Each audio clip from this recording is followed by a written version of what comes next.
Hello, hello, hello. Stream number 159. I'm trying a new technique today to avoid the auto host bug in Twitch. Hey there, Nui. The auto stream goes away half an hour before. I have that on an alarm so I can do it pretty precisely. And this will actually help me adjust to a more regular schedule, I think. So we shouldn't see it go back to whoever was being auto hosted before because it's actually turned off. I just have to remember to turn it back on after I'm done streaming. So, as usual, a little intro. I am working on setting up the platform for a multiplayer online RPG. That link will bring you to my public notebook, which you can feel free to browse through. There is no game yet, though, because I am still setting up the minimum platform to host the game. So the server is pretty much done. There are a few bugs. I found more bugs last night that I need to fix. The front end is a little bit behind. I had a prototype front end that was really messy, and so I've been spending this week cleaning that up. I guess also I was working on it on Friday. So starting on Friday last week and then up till today, I've been working on this rewrite.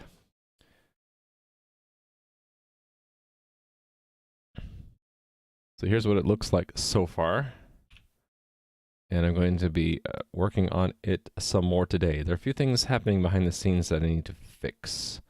For example, if I refresh this, there's a problem right now where it's fetching the profile more than once. Let me zoom that in a little bit. It's fetching it more than once, and I was trying to track down this problem on stream yesterday for several hours. I got really stuck. I took a break. I came back and looked at it again. I got a little bit further, I think, but I got stuck again. What it seems like is happening is in the effects, the React effect hooks. The React effect hooks that I have in one of my activity views is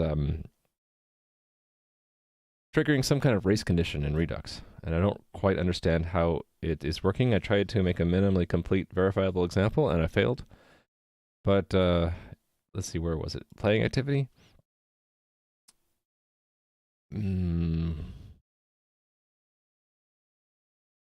Where was it? I thought I put it here. Did I strip it out? No. I put it here somewhere. Maybe I did strip it out. Use effect.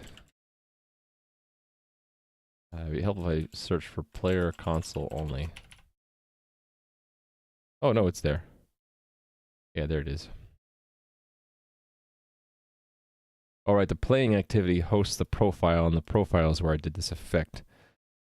So the idea was that when it loads the when main stage switches to showing the logged in view or the playing view, activity playing, it will right now it's going to host the edit profile page, and the profile page needs to fetch the profile from the server, but only once when it's loaded, and when it has not been loaded and it's not already being fetched and we're in the playing activity, then it should do it. So this is happening twice, even though this is dispatching an action which gets reduced to setting this to true.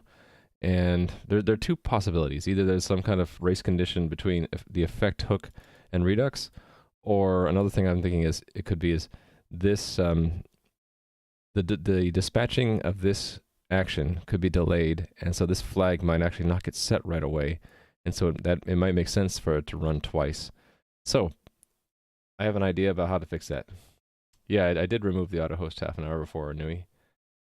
Hello, Raleigh Monkey via mobile Twitch client.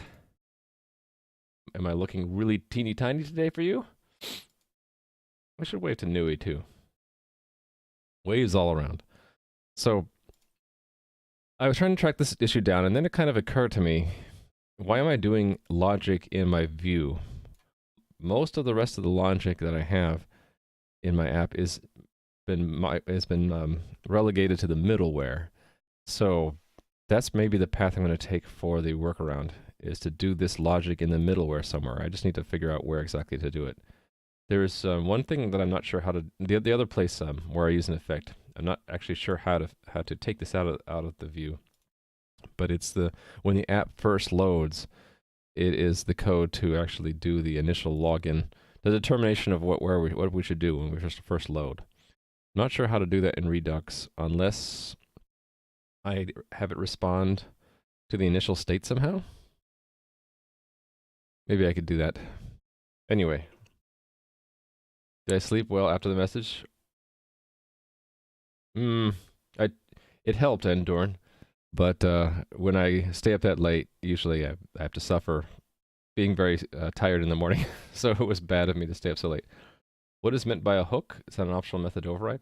So it's a I don't know why it's called a hook, but it's a new way of doing side effects or state or other things in React components. So it also lets you, well, it forces you to use functional components instead of classes.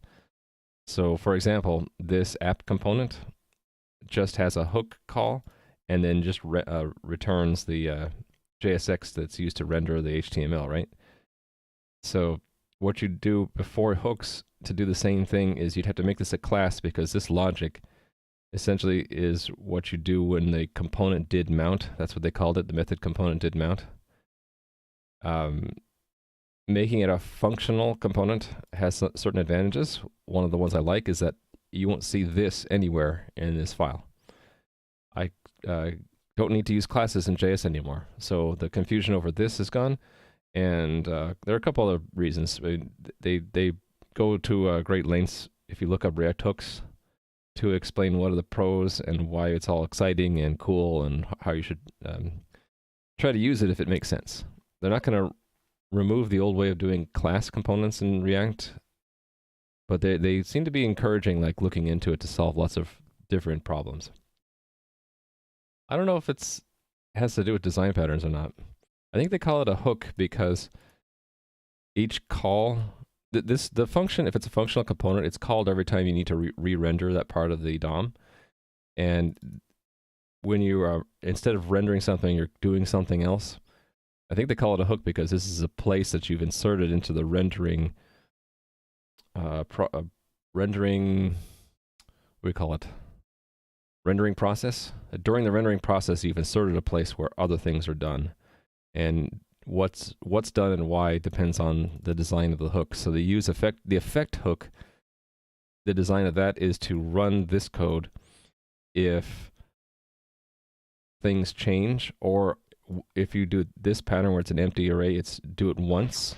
And then if you have values in here, or variable, actually I think it's variable names, then it'll do this whenever those variables change. Thanks for the follow. My dog is Farley. My dog is not Farley. My dog is Hazel, but your dog is Farley. Okay. So the other place that hooks were designed to be used was in state hooks. So, for example, the login dialog. Where is that? Where did I put my dialog? Oh, there. Login dialog. So when you have inputs in forms like this, one way to hook that into React, pardon the pun, was to have a value and an on-change pair, and they call this a controlled component because React is controlling the value of the input element in the HTML. So it's always set from a state variable, and whenever the HTML input changes, it changes the state in the React as well. So before hooks, you would have had to have like this.state.username, and the on-change would have to eventually call this.setState.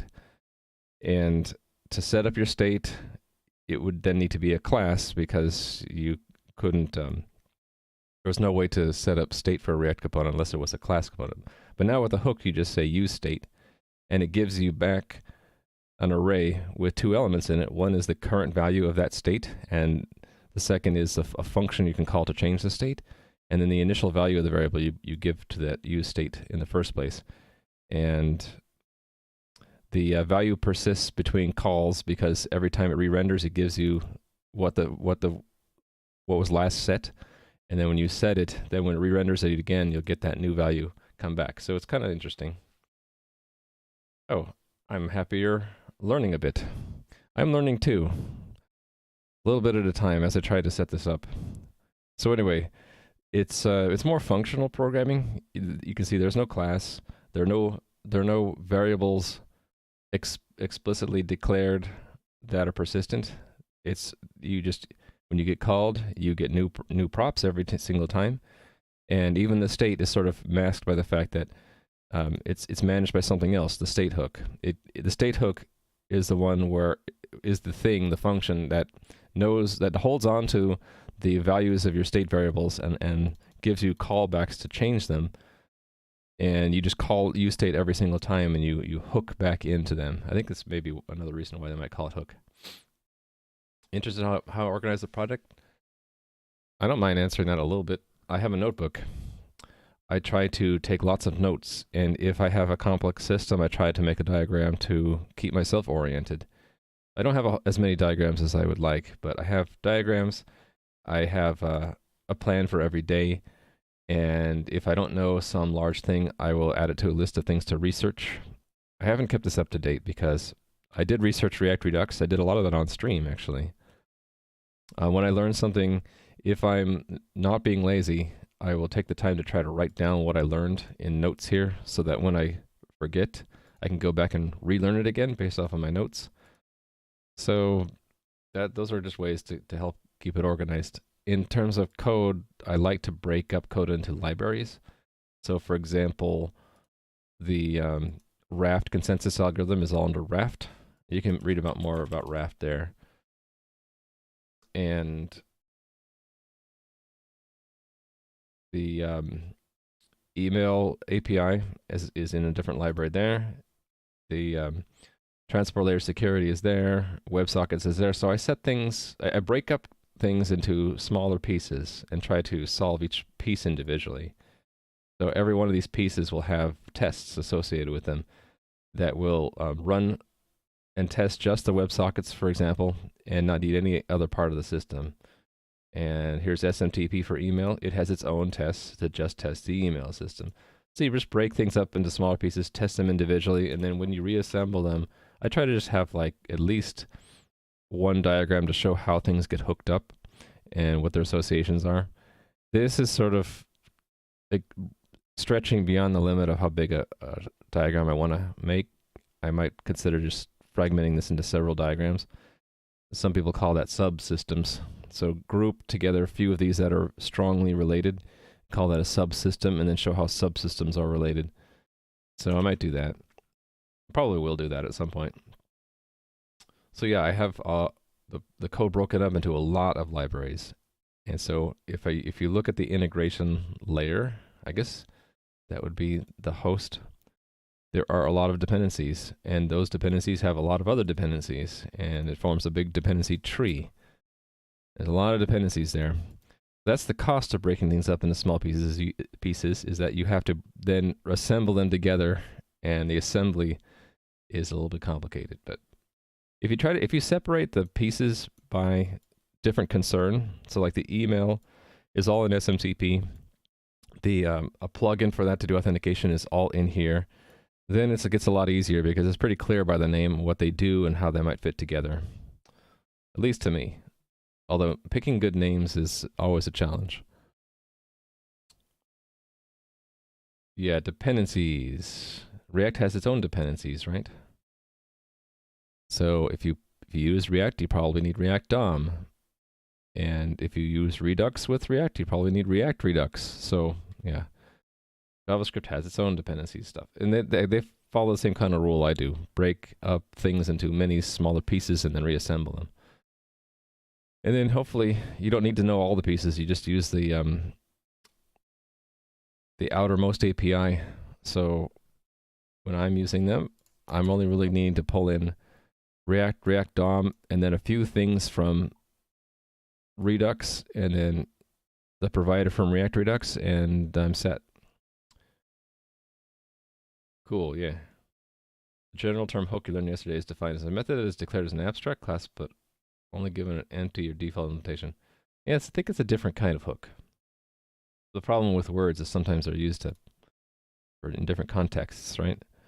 All right, so the problem I'm going to work on right now is the fact that it's fetching more than once when it loads. That's because right now I have the logic to decide when to do that in the view using an effect hook, and there's some kind of weird race condition that I haven't been able to pin down. So for now, I'm going to just work around the problem. I'm going to find that again. Dialog? No, not dialog. Profile. I'm going to pull out this effect like that. So when I do that now, it's not going to, that's weird. Took a while to reload. Now it's not going to load the profile at all. And you can tell because it didn't make that green. And it won't show anything for the email address. So now I need to figure out where to put that back in. I think what I want, I need to have some kind of state in my Redux store. Actually, I have the state. What am I talking about? I have it here. So I need to have some kind of middleware that looks at that state.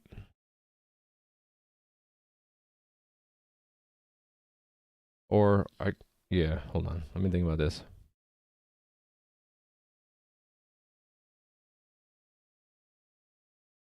The real trigger is when we go to the playing activity. We should just check those two. So going to the playing activity, I know where that's done. In the reducer, right? Yeah. So login complete. So if I were to handle login complete inside the middleware as well, that might work. Be able to generate a complete module from your Win32 bindings. Bravo, Gelmega. If you guys don't know, Gelmega's working on a language called MJ. His own programming language. So, very impressive. My windows aren't right. Let me set these up. These are my off-screen windows. They're not quite lined up. Okay.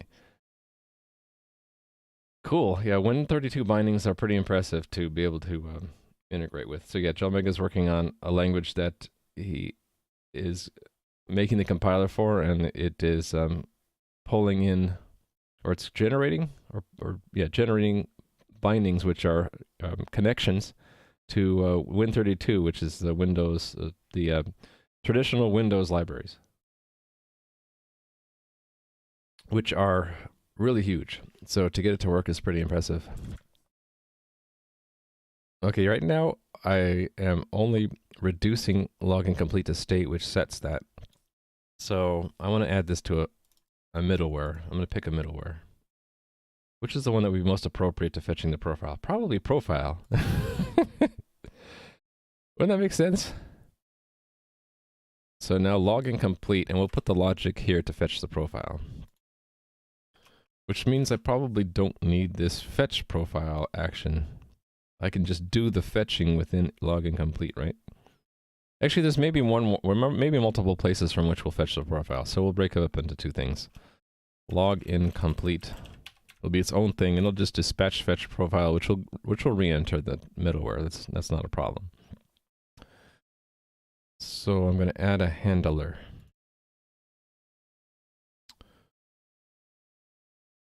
Interesting how it colored this one blue and this one yellow. I don't know why. Is it because it's on a different line? I have no idea. There's no real difference. Oh, now it's yellow. Look at that. Now it's blue. Oh, if it's all on one line, it's yellow, but not if it's not, it's blue. That's weird. I get distracted by the silliest things. You had two structs of the same identifier and two different namespaces. The compiler only knew about one of them. Yeah, I've seen that same problem in IntelliSense, where I have the same name used for two different structs that are in different namespaces, but Visual Studio's IntelliSense would confuse the two structures. So don't feel bad that you have the same problem. It's a common one, apparently. Login complete. Let's just dispatch action fetch profile. which I will need to re-import that, but that's fine. And then we're handling that here. Does that make sense? We always want to fetch the profile when we log in? Probably. Let me clean this up a bit. We know we only need dispatch in these places, right? Okay.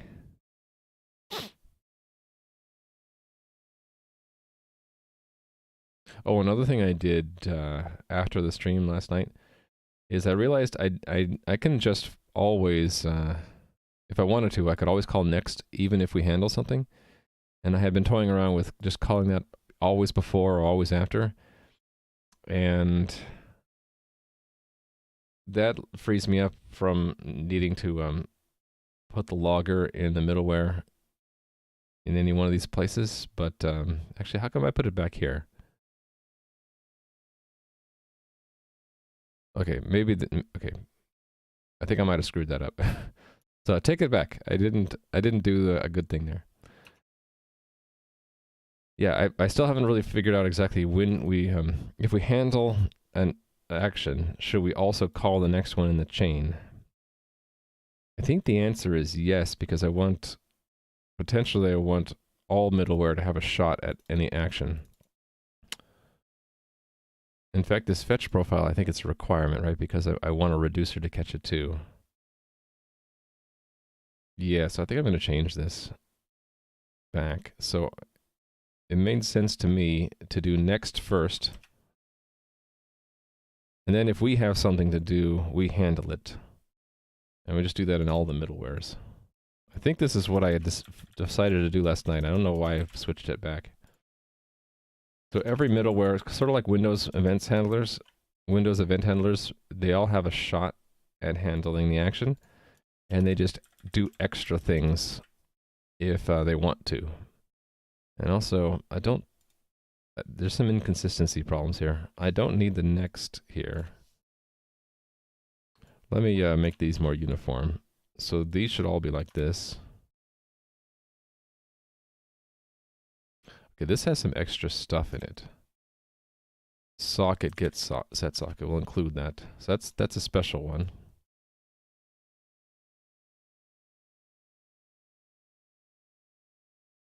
Okay, why did this have socket and set socket?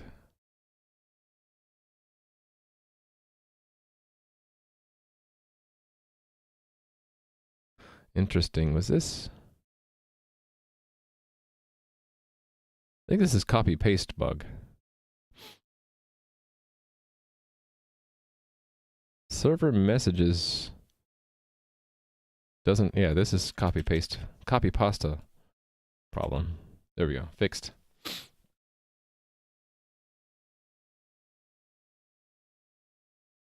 Cool. Shell Mega working on Arcanum. Software Arcanum. Say salute to Clayman. How are you doing? Yes, I am Sir Ramuman. You are Sir Clayman. How are you doing? Okay, so if I make this object notation, all my handlers have to do the same. What was I doing here? Oh, that was action, was message. Is that how it's done if I do it this way? I think that's what I want. I need to make sure they all look like that. Yeah, so they all look like they have the object. So this one doesn't. Let's fix that. And then what it allows me to do is remove the things I don't need. Like that. So instead of positional arguments, we're using an object. And then the tools know what I'm not using and I can remove them. Which is really cool. That uses all of them, okay. Not yet playable. I know. We're getting there. Patience, my friend. Soon we shall have a playable game. We must have patience. Okay, this one is... What's mail? Password reset. Oh, that's the action. Got it.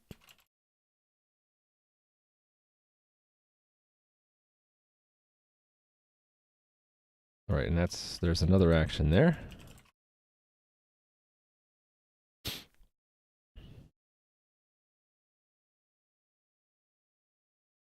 Don't need that action.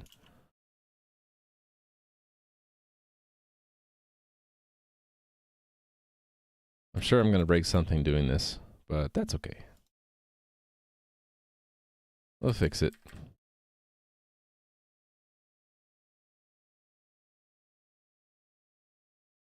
Okay. I think we're good to go. To see if I broke anything. Let's see. I broke something.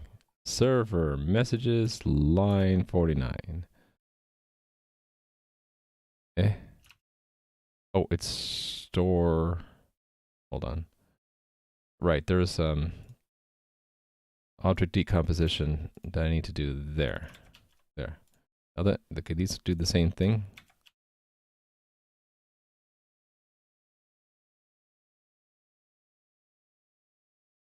Okay, cool. Dispatch is not a function. Really? I thought it was. And authentication on line 41. Soon, trademark. Yeah, when it's ready, trademark. That's a Blizzard trademark, right? Dispatch is not a function. Oh, right. This is not been fixed. And this doesn't need anything. Hey, look, it worked. So, what did it actually... Oh, look, it only fetched it once. Cool. So now that we've fetched it, I need to handle the profile message to actually store it in the email address field. So that's a server message, right? Okay, I already have an on profile. It dispatches an action reflect profile. I forgot how much of this did I do and how much did I have yet to do. So that's this. Oops. So it was in session reducer. Okay, so it puts it into profile. I think... Is it the view not pulling it out? Probably. So a profile view. It's supposed... So we don't need this anymore. It's supposed to fill in the email there.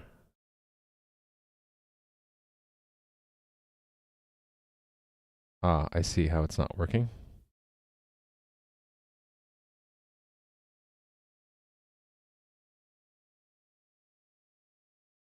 It's going to just persist the state that it had before.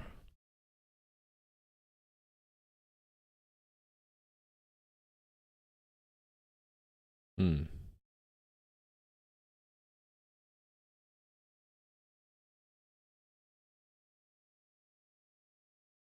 Yeah, this is... If I make it a React state, then it's not... Redux isn't the single source of truth, is it? So I really can't do that.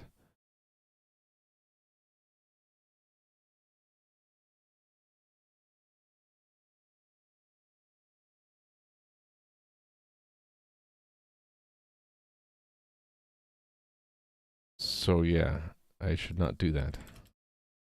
Instead, I should get it from the profile, right? Well, this profile mail is what I should get it from. So I should put that there.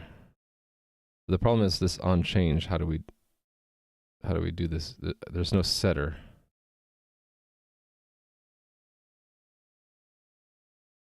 Hold on.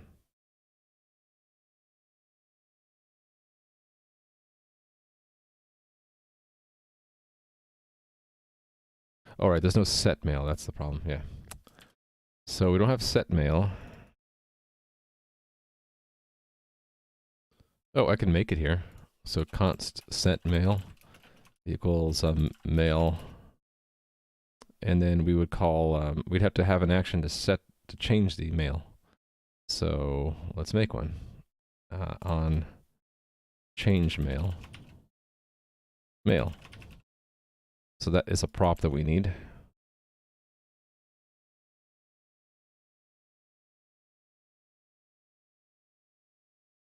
So we'll connect it to Redux here.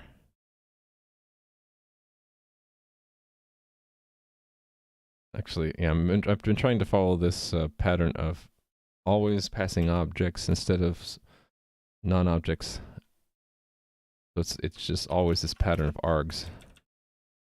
Action change mail. So that action needs to be added. Change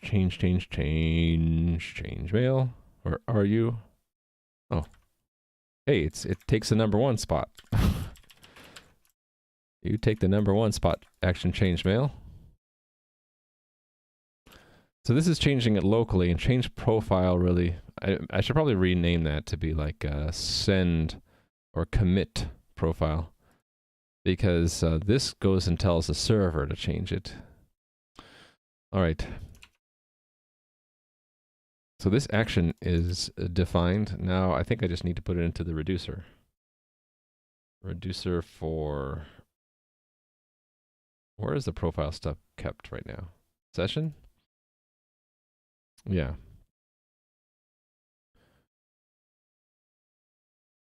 So import the action type. I'll have a case for it. So it's spread the state, the profile, spread all of the profile so far. And then override mail with action mail. Okay, let's see if it worked. Mail is not defined in profile view. Oh, it's not. Yeah. So that should be profile.mail. And then on line 43. Yep, profile. I thought I typed that. I must have hit undo or something. Action change mail is not exported or not imported. Cool. All right. Hey, look, it showed up. And did I do the change thing? That would have been in the middleware, right? Or profile? Change profile. Okay, it should work. So let's see if it does. So if that's our current email address, let me try to change it to like Bob2. Hey, look at that. We changed it to Bob2. So if I refresh and it reconnects, it should say my email address is Bob2. Oh, it didn't work. All right, it didn't work. Why didn't it work? Oh, because it has to say email, not mail. I bet that's the bug. No, it says email. How come that didn't work? See, what does the backend have to say about that? Doesn't have anything to say about it. Let me look at the game state. Hey there, Mr. Love Pickle. Yeah, well, Mr. Love Pickle, I couldn't find out what the root cause of it, so I got stuck. I tried later after the stream.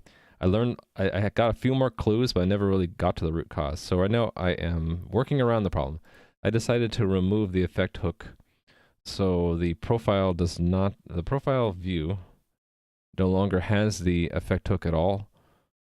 Instead, I made it part of what the middleware does now when the, where did I put that? When the login, now the middleware for profile also handles login complete by fetching the profile. So we just always fetch the profile every time we log in, even if we don't need to have the profile yet. Yep. That's working around the problem for now. John Thomas K. All that just to show him input box. I know, but you have to start with the little things. When you write your first program, it just says hello world. And you'll be like, all that typing just to print out hello world?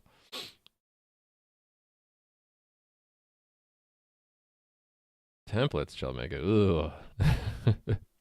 Okay. Yeah, I was going to see what happened when I set that. It set it to Bob2. And it came back and said, yeah, it was true. How come it didn't actually change it? Let me check. I'm going to check what the game actually says happened. What did the game actually say it happened?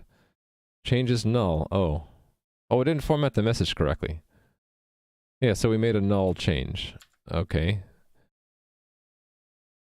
I think I have to look at the old evil gross code to see how I'm actually supposed to send the message. Okay, which repository am I looking at? It's all like randomly. It's this one. How come it won't show up here? That's strange. I don't know why it doesn't drop that down. What do I do? Go here, I guess. And then I haven't used this built-in Git one. I'm used to the Git lens just working. Don't know why this. Oh, now it's working. So I left and came back.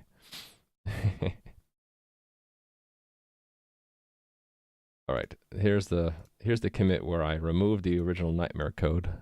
Aye, nightmare. Ah, yeah. Okay, it had to be inside of a changes array, a changes object. Let me fix that. So that's when we change the profile. So yeah, here it is. So it would be like this. And message changes email. There we go. Let's try it now. Show Bob2. Right now there's no feedback if the change is successful. I guess if it had an error, we would want to show something, right? Anyway, if I reload, it should say Bob2 now, right? Yay. I want some feedback, but I don't have a toast system yet.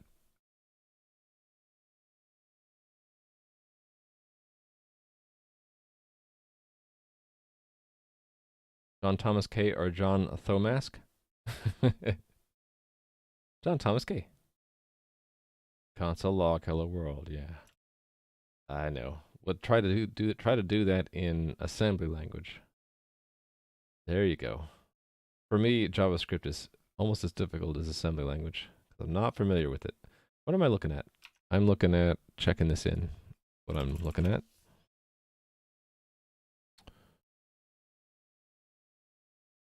So this is player console. Get profile fetch change working again.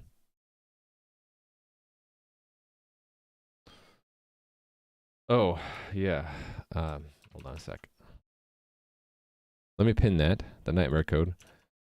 Let me put on a note. I want to remember to have a toast.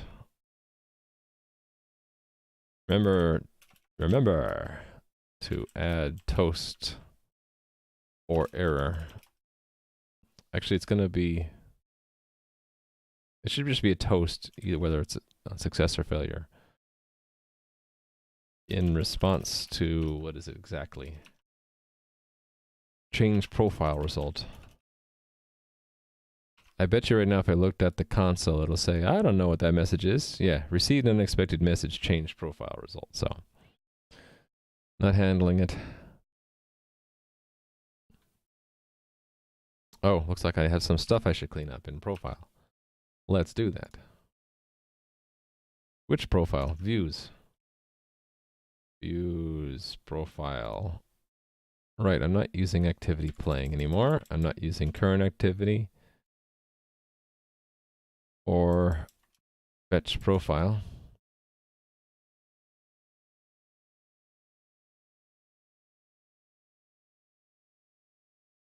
So I'm not using that. Hey there, bug found.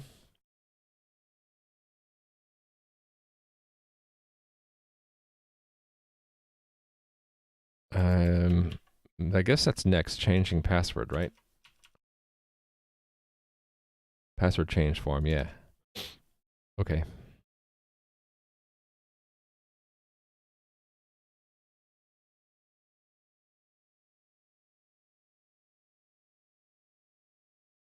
All right, any more warnings?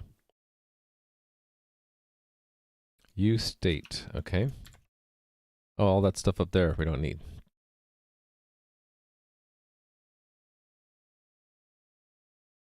I think it's just complaining about the commented out block down here. I wanted to keep that around because this is the part of the old UI that showed the form for opening tickets. That's part of the ticketing system, so that's viewing, changing open tickets, as well as opening new tickets.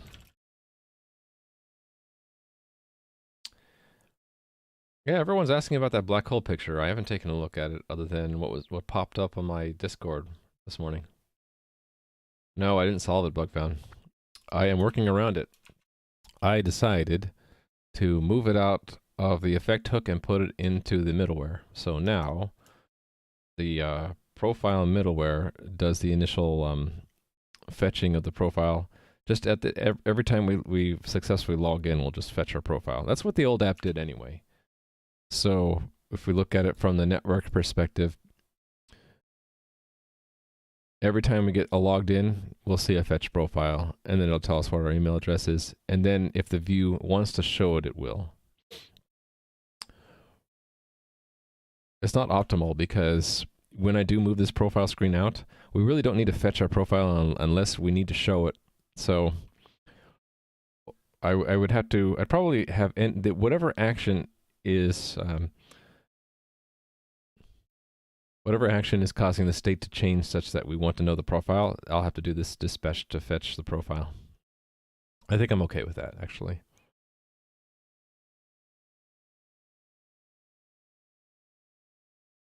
Is it 5 petabytes? Is that how you even say it? That's crazy. I'll have to read about that later. Everyone seems to be a buzz about it, so that must be pretty cool. Change password. I think we'll do that next. So when I press that button, it says, would have opened change password dialog here. All right, so let's add a new dialog. Okay, dialogs.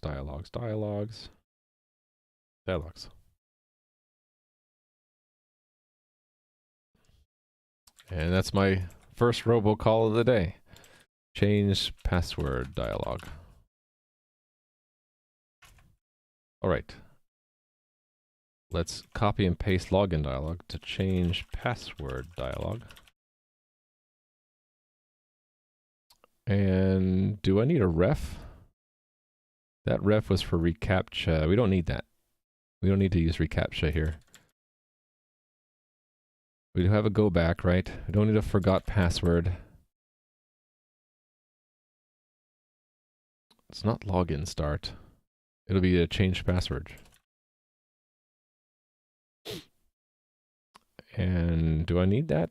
Where's that constant used? Oh, to know whether or not we're logged in? Why do I need that?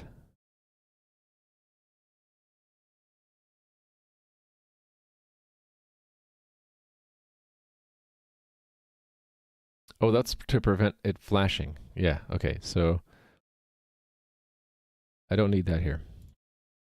I don't need that constant. Don't need reCAPTCHA hook. So this is called change password dialog. Async process, yes. CAPTCHA needed, no. Error. Logged in, no. Cancel, don't need that. So this would be action change password. We have progress, yes. There's no username. It's password, it's old password, new password, right? Old password, new password. No reCAPTCHA, no site key, no reference. Oh, this is using the old style thing. I should fix that. I think it was new player dialog had the new style. Yeah, this on change field. Let's go and retrofit this one. These I can collapse basically by having an on change field, and then change these to be on change field username or set username. I could type, and this is on change field set password. And then I don't need these anymore. And then I can copy that over to change password and put that there and remove these.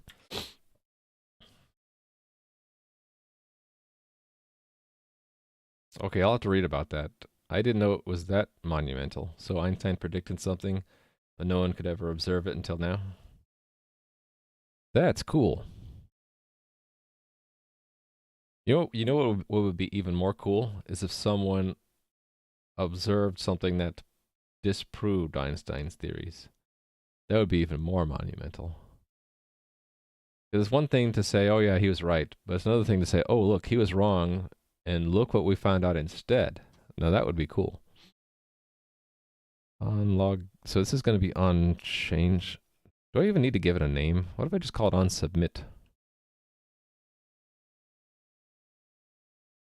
And let's retrofit this one. This doesn't need to say login submit. Just submit. On submit. Submit. And then it's on change password. And it's going to be old password, new password. And then I need to basically blank them out.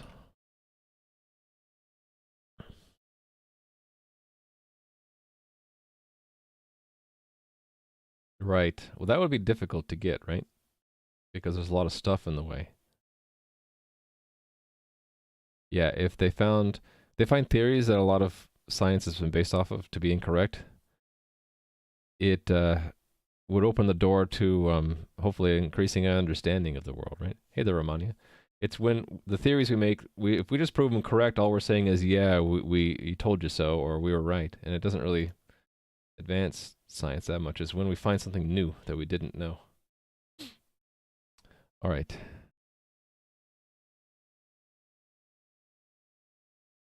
Okay, so there's no reCAPTCHA. Hey there, Romania. I am working around the problem from yesterday. I'll show you what I did again, since you were helping me so much yesterday. Yesterday I had the profile have a event hook here that basically the first time or any time that it's rendered, if we don't have the profile information, we go fetch it.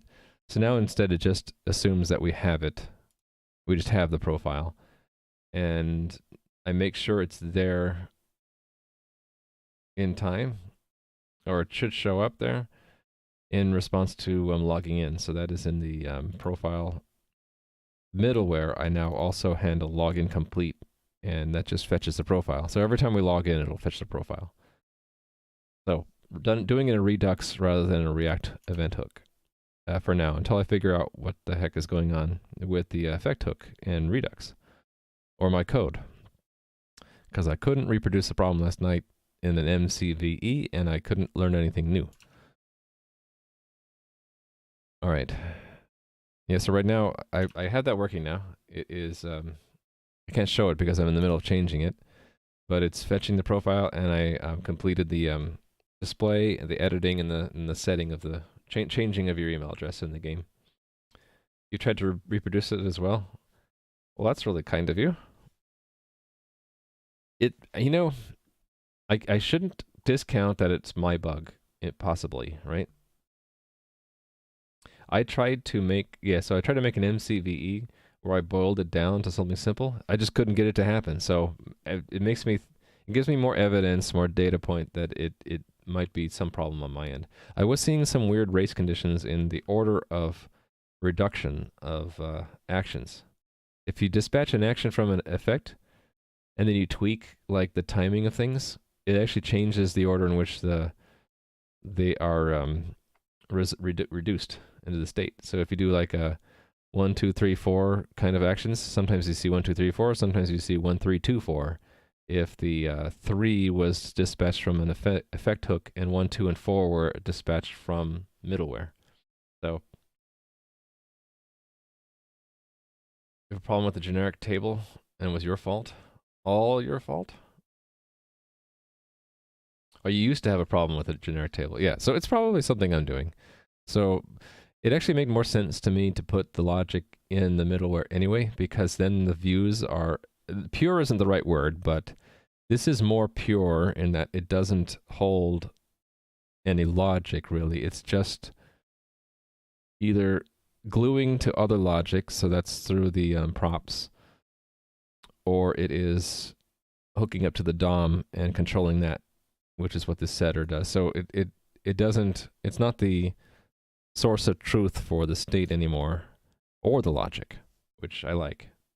I like that the source of truth for the state would be the reducers, and the source of truth for the logic would be the middleware. So that's a lot cleaner to me. All right, so what I'm doing now is I'm adding the change password dialog, and I copy pasted the login dialog, and I'm changing things in it. So this is going to be old password.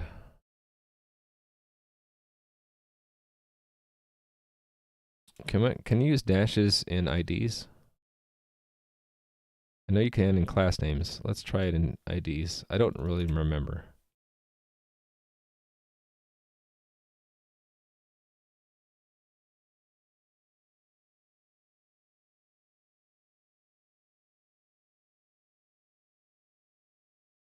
On change. Okay, this is going to change to on.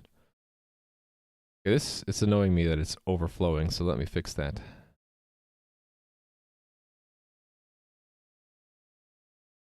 Let's break it up like that. Old password. And then this becomes on change field, set old password.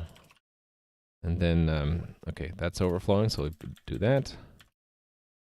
And then I'll copy paste that here and just change old to new. Not that old. I guess I'll do them individually. And then capital old.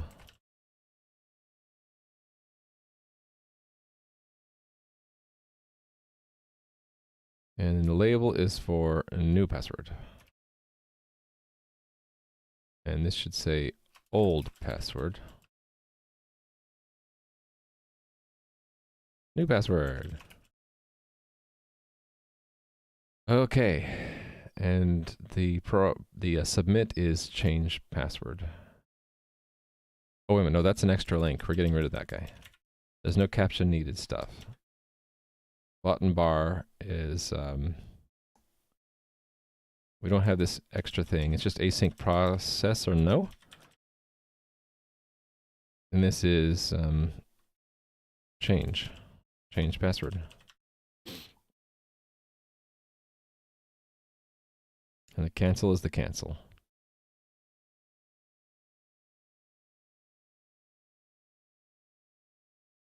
Or 9 hours of presentations. What? That's horrible. I hated having to sit in a presentation any longer than 2 hours. 9 hours? That's like brain overload.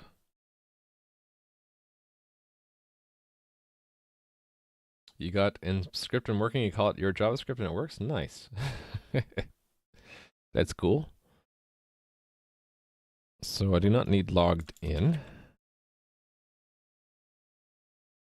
This prop needs to change. Change password. There's no forgot. And this is action change password. Did change password make an object though? Yes, it did. Okay. So I need the action change password. That's probably what this is going to complain about. Ooh, there's a whole lot of things it complains about. 29, username. I don't see username. Do you? That's odd. Is it just not recompiling it?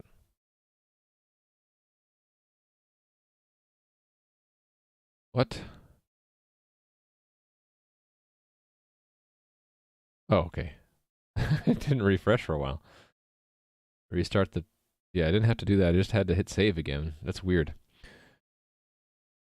Action change password not exported from actions. That is true. We do not have an action change password.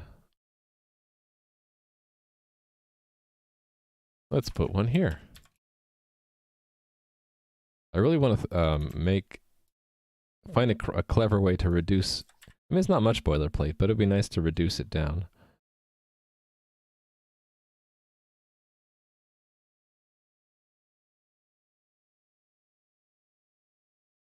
Okay, and that we need to... Actually, I can try it right away, right? So change password.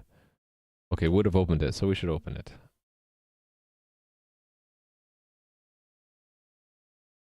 That was profile. Hold on, no, it was the app, right? No, it was the stage. Oh, the activity. Right, when we're playing, we can... Oh no, it's part of profile. What am I thinking? Profile. Right, here we go. Dispatch.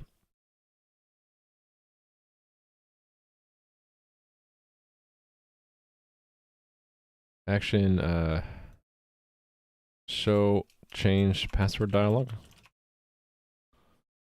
I guess we'll call it that. Let me see what the other actions are called. It's like action show this and that. Yeah, show login dialog. Okay. Show new player dialog. So it's the same thing. That goes before there. So right here.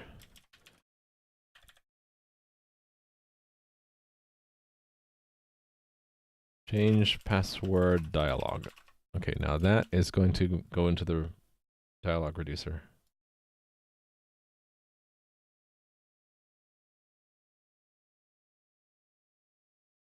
Right here. And it's just pushing something onto the dialog stack. Actually, you know what? I can combine these actions together because I have an enumerated type for the kind of dialog. Maybe I should do that. Let me do that next. So if we have dialog change password, and that is imported from dialog, from constants, and I go to constants and add it there.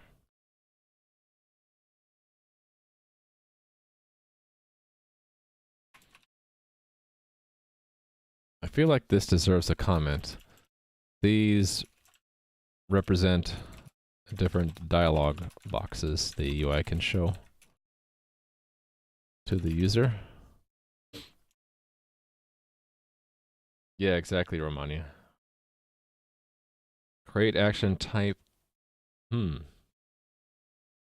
if I can get it to fit into one line like that, that'd be nice. This is live TDD. Someone had a creative, what do you call it? Not a definition, but like what that would stand for. Not test-driven development. What was it? I can't remember what it was. The T stood for something else. T something else driven development, and I thought it was clever. All right, that dialog needs to be selected here. Actually, it just needs to be, Is it the dialog view? Yeah, the dialog view has to, oops, that goes here. And then it needs the constant as well. Because it basically maps the constant to the component. Like this.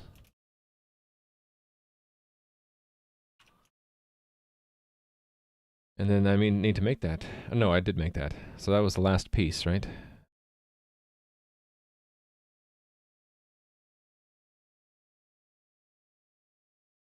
Yeah. Well, dialogues. No, dialogues, I need to add that there, right? Dialogues. Dialogues. Where's dialogues? Oh, here, in the index. I already added it. Okay, we're good. So does it work? Change password, not defined in dialog. Change password dialog. So, change password. Oh, look at that. It worked. Hey there, Cthulhu. Cthulhu. TensorFlow? Best TensorFlow ever? Having problem identifying porn images. I'm not going to show that on stream.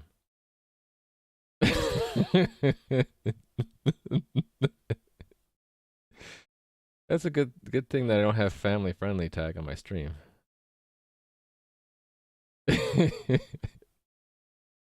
Alright, that's a good one. I have to give you that. Yeah, the comments on that issue, exactly. Well, they're asking for it, I guess. I don't think I need the word password. I think it just gets in the way. Let's just say change. Only problem is once I make a change to the code, no pun intended, I have to go through the whole workflow to get here again. All right, and to actually have it do something, I need to handle the new action, right? Where was that? Change password. This one. I suppose that's a profile problem. So we'll put it under, or does it go under authentication? I don't know.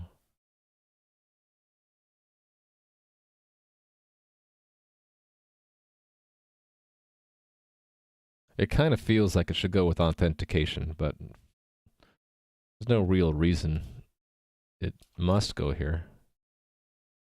And let's put it here.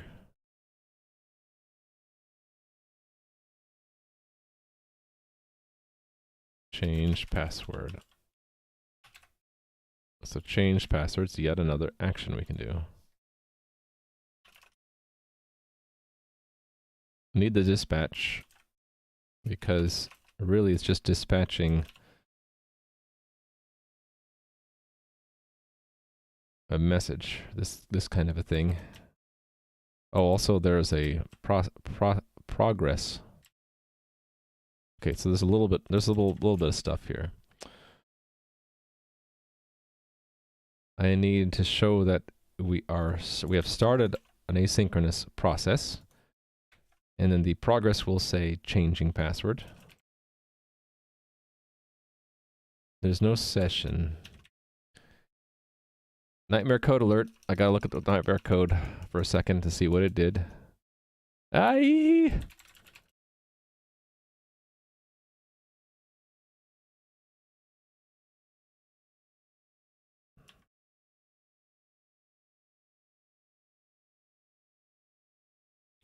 I guess this is it. Those are the things I need in this message. So instead of this state, it is going to pull out of hold on. It's in the action, right? Action, old password, new password. Get rid of this state. And have none of this. Can I just fold that in there then? I think so. All right. So that'll send the password change request, and then nightmare code alert. Aye. It'll come back to us as a result. So a success or not.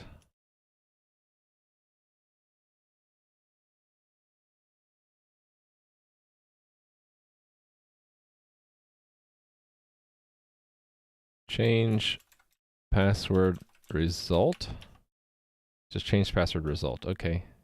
And either has success or fail. And if there's an error, if it's not success, there'll be an error message. Okay. So that we should handle here. Nightmare code alert. Yeah. This string goes here on that.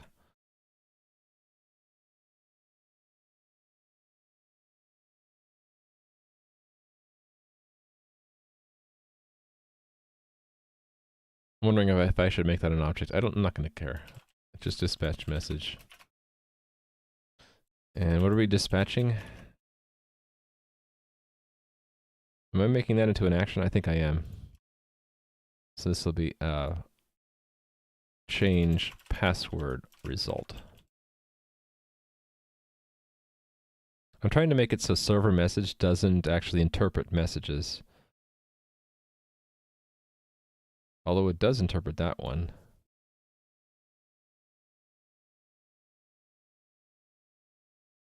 Let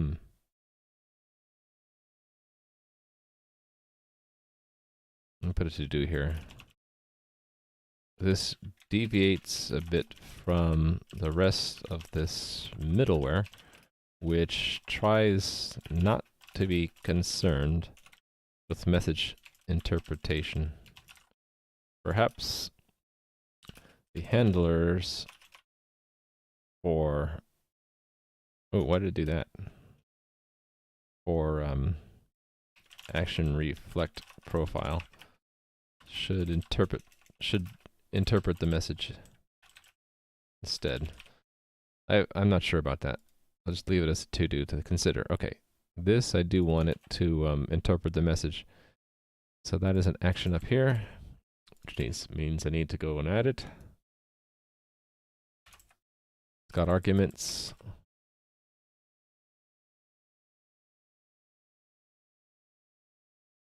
Result.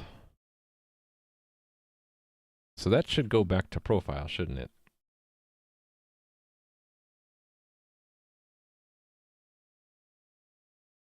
So it gets routed back near where it was done, which makes sense to me.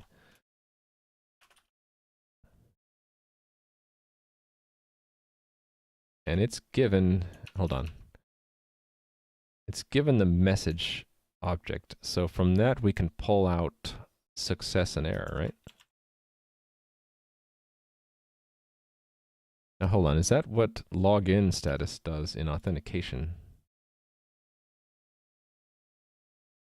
Oh, there's a dispatch. Okay, I need to fix that. It's dispatch, oops, dispatch, and then action contains those things in it.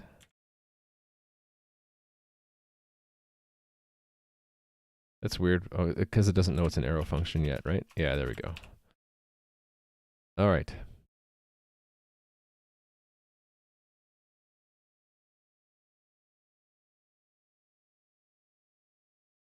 This is login errors. Oh, I see. Yeah, okay. So I'll probably need the same kind of thing, or maybe it's, actually it's success fail, right? So if success, else, and then nightmare code alert.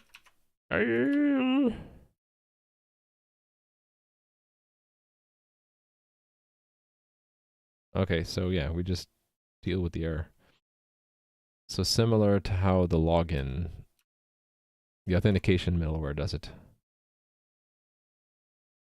We'll have an action error, an error. And what's... Oh, okay, so let's interpret it here. So, nightmare code, I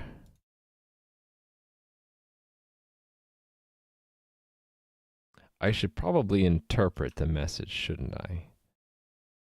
Let's prepare for that. We'll call error description here. And right now we'll just const that is equal to the error. And I'll say to do interpret error code here. Right now we'll just dispatch that. Oh, the dev docs, yeah, it is better. Yeah, I dropped using velocity. Well, if I have to go offline, I'll probably still use velocity or dash on Mac. But yeah, DevDocs.io is great. It's basically the same thing, but it's online. I also recommend using that now instead of CPP reference, because DevDocs has everything CPP reference has, plus all the other languages too. Yeah, definitely a good thing to look at. Reflect. Yeah, so this is done regardless. And actually, I'm wondering why didn't I do that outside the if-else? Yeah, wouldn't it be better to just, it's completed? At this point, it's completed. We know it's completed before we even interpret the error. We don't hide the dialog if there was an error, but we do. Okay, so I want this kind of a thing here, if success. And then regardless, we are going to say it's completed.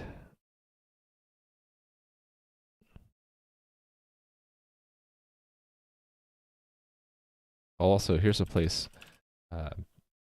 This would be a good place to dispatch a toast. I have to do the whole toast system. I don't have it yet, but that's where we'll toast. Dispatch a toast that the player's password I was calling them user, I guess. User's password was successfully changed. I don't have that yet, but when I do, I'll add it there. I think I'm done. Yeah, let's try it out.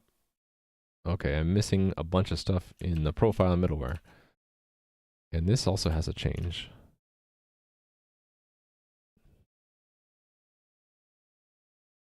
Aha, yeah.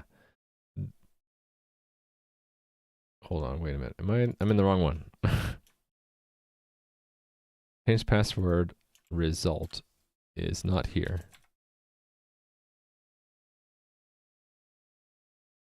Oh, I screwed up there. It's change password result. Oh, wait a minute. Am I putting this in the wrong middleware? I am. Okay, I was stupid. Let's move it. I got confused because I saw change profile, and really it's change password result. Yeah. Change profile result we're not doing anything with yet. I have that as a to-do also. I don't really care about that one so much. Alright, I'm just moving things around here. Moving this over to here. Right, so now it goes with its buddy. Okay. Change password result is not defined, line 179. It's not? Oh, there. It's wrong name. Cool. Let's change our password. It put the focus on the wrong element. Let me fix that. That is in change password dialog because I have autofocus wrong. Change password. My old password. I have it here somewhere. Correct battery horse staple. Let's pick a new password. I like React and Redux. Let me watch. Well, actually, I can just hit change. Changing password. Okay, I think it was successful. To confirm, let me look at the actually, the console's fine. It sent this message to the game. Change password, old and new. That's great. Received a message. The message said it was successful. So it interpreted that. And it completed that process, hit the dialog. Okay, great. And then the network tab should show me the transaction here. Change password. True. Okay, now let's try the failure case. So let me try to change the old. Let me try to replay that. Oh, you know, I just noticed those aren't set as passwords. I didn't notice that just a moment ago. But anyway, this should fail. Yeah, bad password. Cool. If I wanted to, I can hit cancel, right? Yeah, look at that. Nice.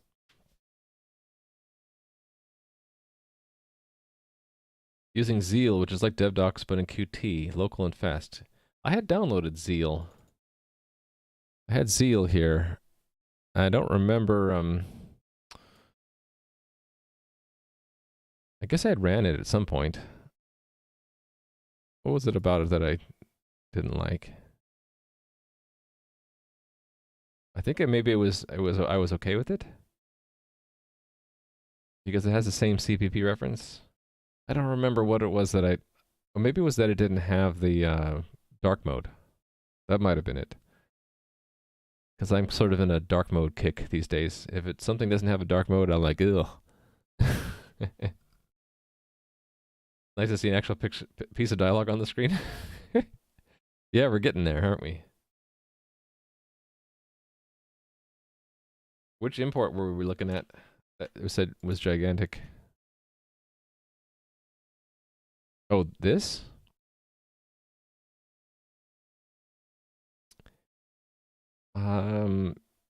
I don't know.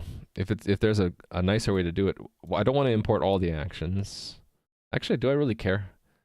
At one point I thought it would be nice to see which actions it actually handles and which actually dispatches in one place. But there is one problem that there's redundancy. That list has to match this list, otherwise I have a bug.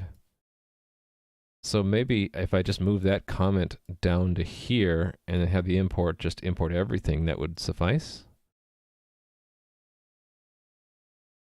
And does it really matter to know which ones it dispatches versus which ones it doesn't?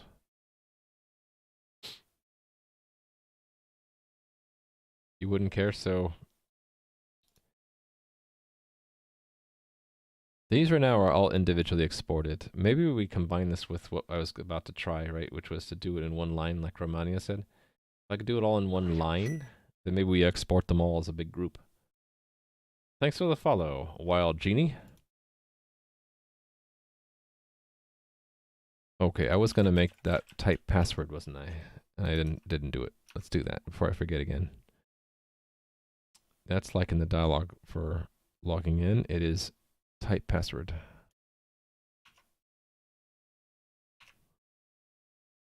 A passy word.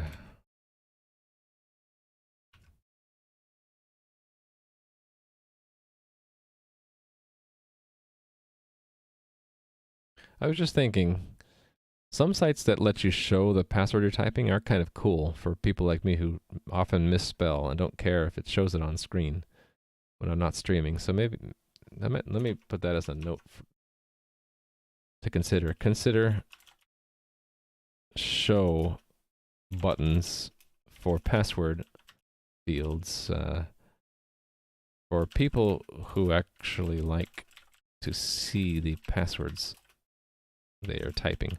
I see that a lot with Wi-Fi passwords, where you have to type in the Wi-Fi password and it says like show what we're typing, so you can see if you're mistyping it. What about exporting them as a dictionary and then import the actions object and refer to them? Actually, yeah, then the key would be the string, right? Wouldn't that? Is that? I'm guessing that's what you're doing, Walrus. Yeah, that sounds like an interesting idea. So this would be the key, and this would be the value. And I could actually, But actually there are three things here. There's the constant, which represents the action. There's the function name, and then there's the function body. So how to put three things into a dictionary, I'm not sure. I woke up finally, yeah, develop it. I was very tired, but I did it.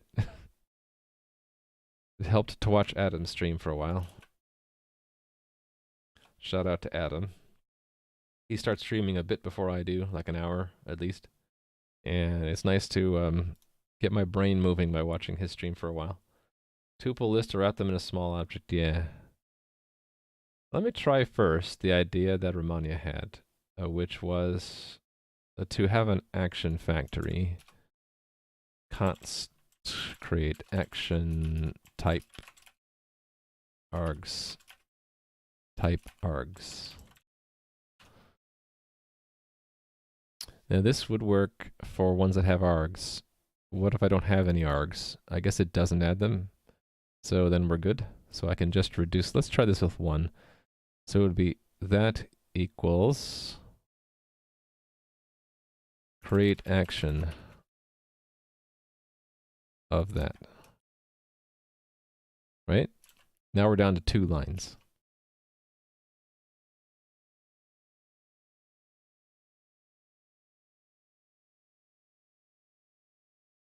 Uh-oh. Oh no, that does work. I don't have any toast to show it working or not. I just changed my password to nothing a couple times there, didn't I? Where's the network? Yeah. I just changed it several times. Every time I hit that button, it's doing it. Eventually I'll get banned if I hit it long enough. Because I have the rate limits pretty low. Anyway, it's working. So let's go through and fix all these. It's gonna be a little bit of a pain.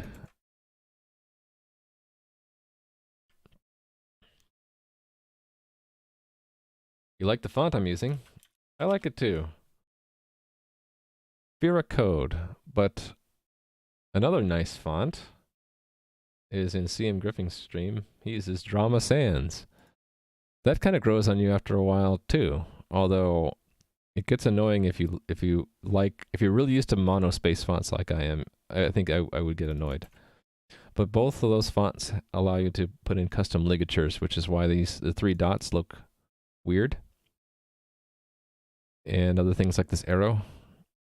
I like how it looks, but some people find it really weird.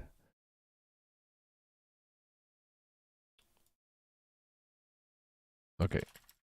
This is gonna be kind of annoying for a while. Actually, I can just replace that and then click, click. That's a little bit better. If I could think of a regular expression to do this, that would be even better. It's gonna be it'd be an ugly regular expression, wouldn't it? You would have to search for that as a match group, or that, and then replace starting with the parentheses and ending with this, with that. Actually, it wouldn't be too bad. Let me try. So from here on, I need to do it so that it doesn't actually replace these old ones.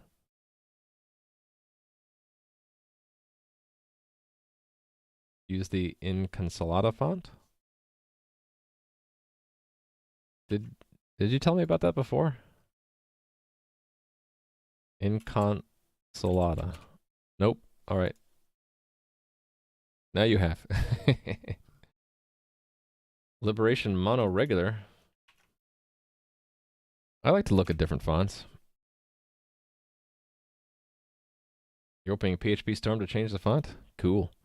All right, I'm going to try to go for it and make a regular expression. So this is going to be fun. So we are searching for...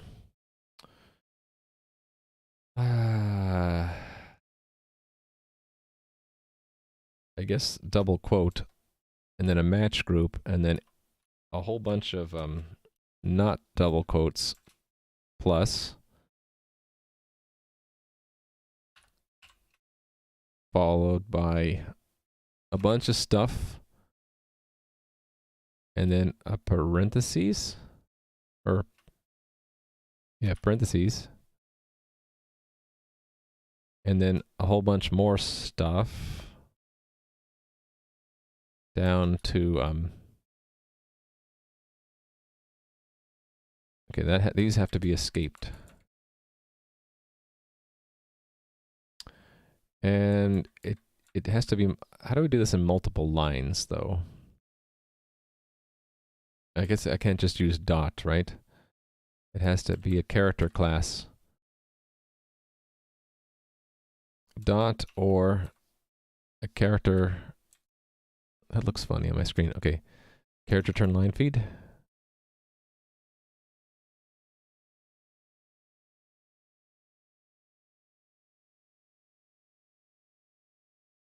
Dot, but sometimes dot doesn't cover new lines.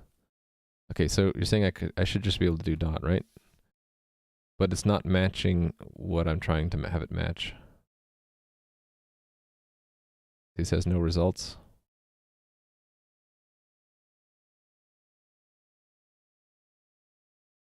You see how it's only matching to the end of the line?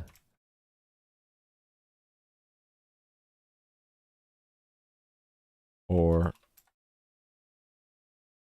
yeah, okay.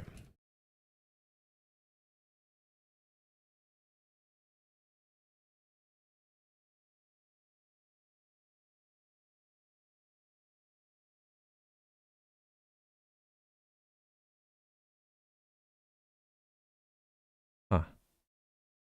Let's see what that does. It's only matching to the end of the line. Maybe I can't do it. Or I can look it up. VS Code regex multi-line.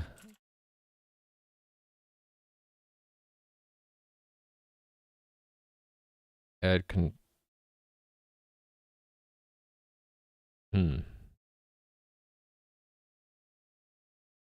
Okay. Just /R then. Ah, It was a slash backslash n. Oh, because it wasn't in the or. Okay, I got it. Yeah, all right. Thanks for the follow, Alex. Okay, I think we're getting somewhere, because then I want to replace that with match group 1, semicolon, character turn line feed. Oh, I need to have this captured in match group 2. Actually, I can do this. I can say that's always semicolon, enter, and then a whole bunch of stuff, right, that I want to match. And actually, there's no new line in that.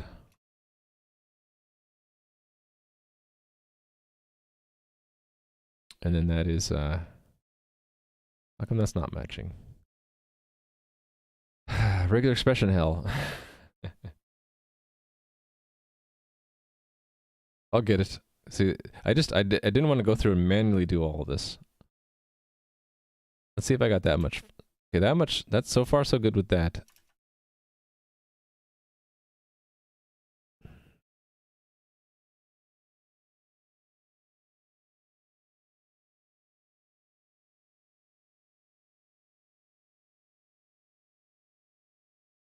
Weird that it's matching the end there.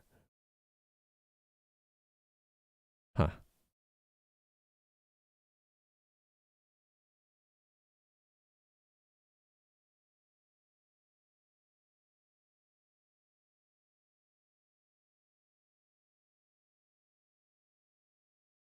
Okay, I messed it up.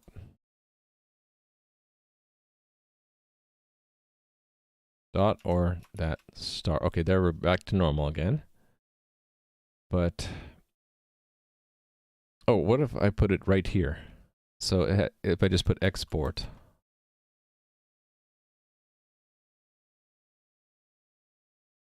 Really I want to capture more stuff.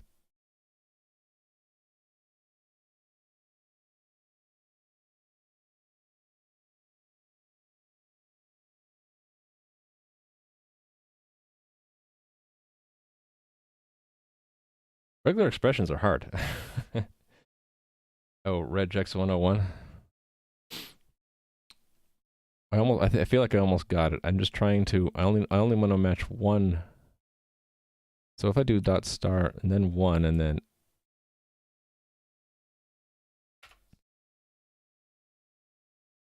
it's weird.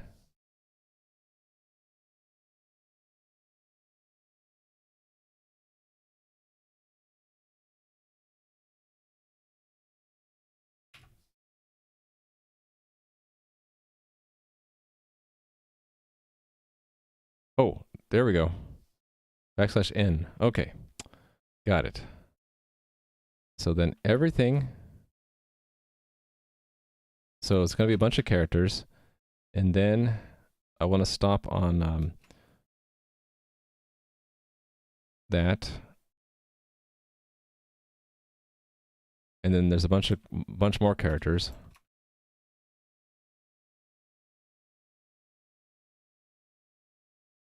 Ending in that. Ooh, I think I got it. Okay, so that replace that with one line and then replacement group 2. Create action replacement group 1. Okay, that almost worked. I think I don't want this backslash r.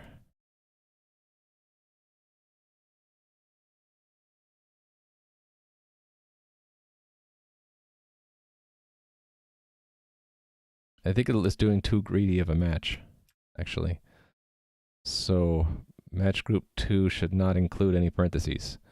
So how about not parentheses?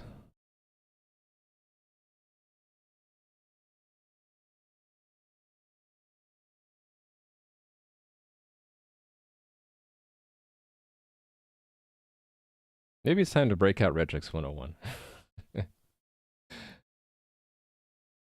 I should have just done it the moment develop it suggested it. regex101.com. Let's do it. Load that app. Put that regular expression there. And let's put in the test string. What am I trying to match? I'm trying to match basically what's in orange there and then replace what's in orange here, almost. I want to turn that into one of these. One of these, really. So let's take this example text here.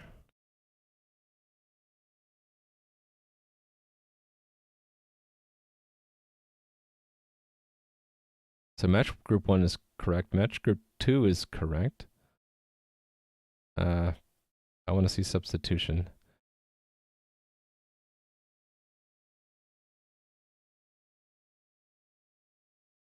Okay, yeah, so let's figure this out. So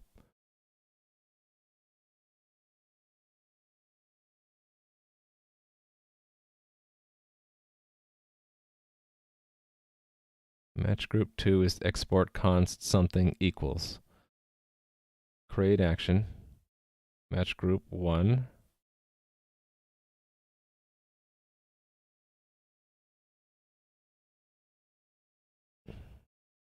But I wanted this, I wanted to remove all the way to the end, all the stuff in the middle. It should have removed it, but it didn't do it. Use the JavaScript flavor, okay. There's no difference. Oh. Wait a minute. Oh, there are 2 matches. Shoot, that's the problem.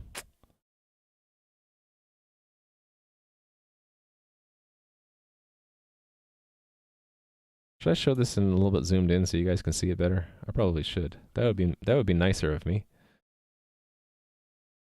We don't need the quick reference. And let me not have it overflow chat. There we go. We can do this. We can do this, chat. I want to get rid of all of these characters, which is what I was trying to do in this. So what? If I make that a match group, what do we see?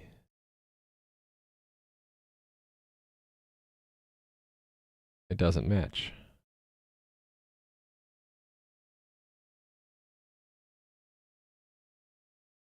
Why doesn't it match? I just added a match group there. What if I... Yeah. You love how unreadable it is? I'm just trying to make a match group there. Why does it not like it?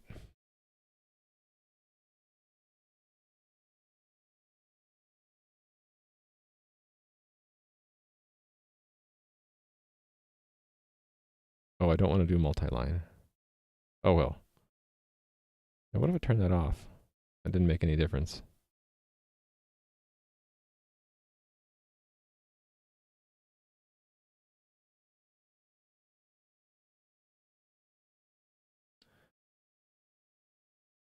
Yeah, but it should capture all of the characters. Okay, what if I just do that?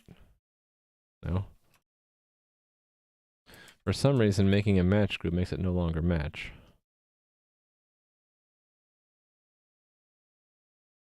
Oh, is it because it won't match 0 and this isn't matching? That might be why. Oh, because it's going all the way to the end? Why is it capturing the... I said not.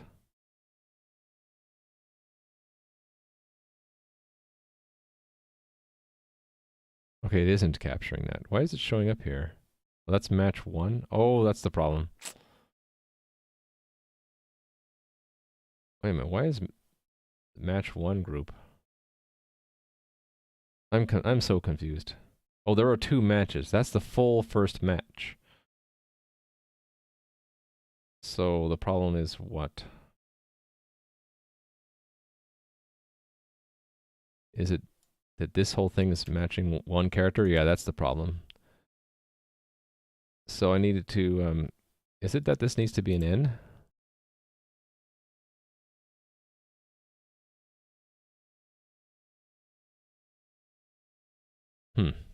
What is that? That's the second match. Yeah, this is wrong. Plus instead of that, I think then it won't match it at all.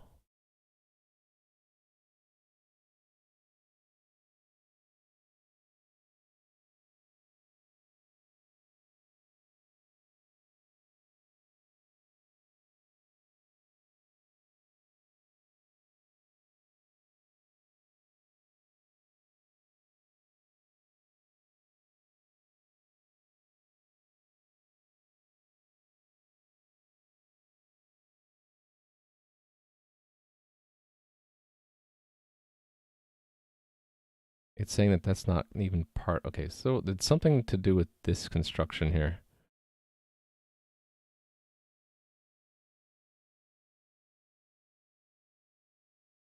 Oh, is it because of the white space? I think that might be it.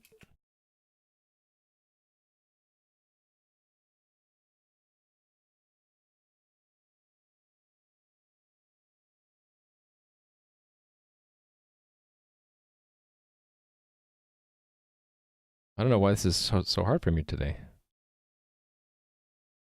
I'm determined though.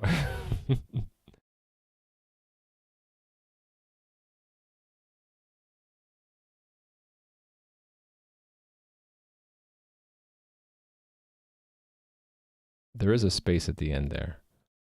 Then why isn't this matching that literal open parentheses? What if I just do that? It does match that. Oh, it is, okay, I know what I'm doing wrong. It's not being greedy. I don't want it to be too greedy though. I want it to match all the way down to those two characters. Basically to the semicolon, right? So what if I say not semicolon?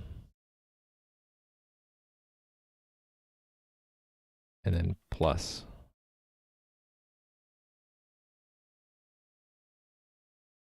That's not working.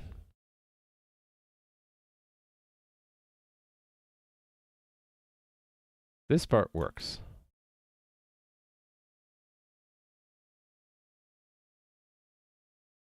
Do I have to say white space? No, this should be everything that's not a semicolon.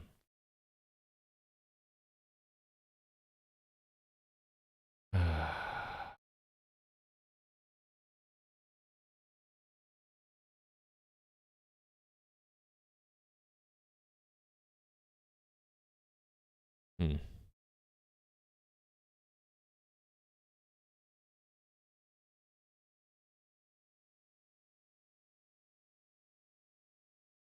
I stayed up too late last night. This is too hard.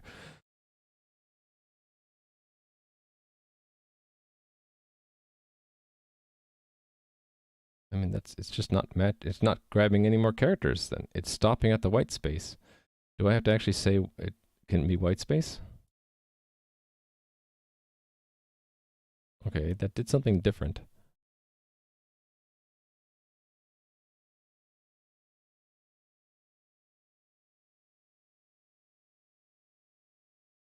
I suppose I have to have... Oh, how do you do I just put a match group there.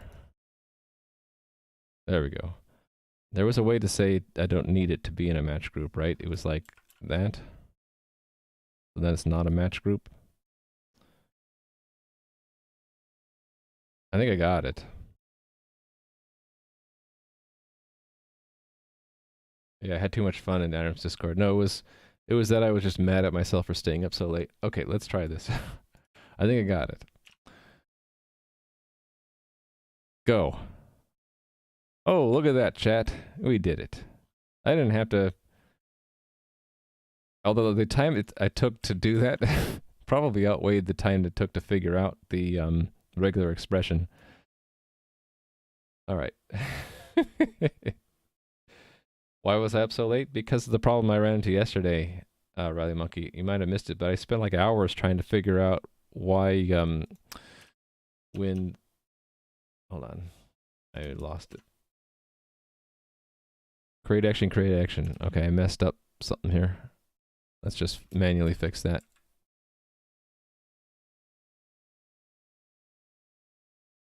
Uh-oh. Oh, snap. Some of these don't have arguments, and that got messed up. Shoot. So the connect to game is bad.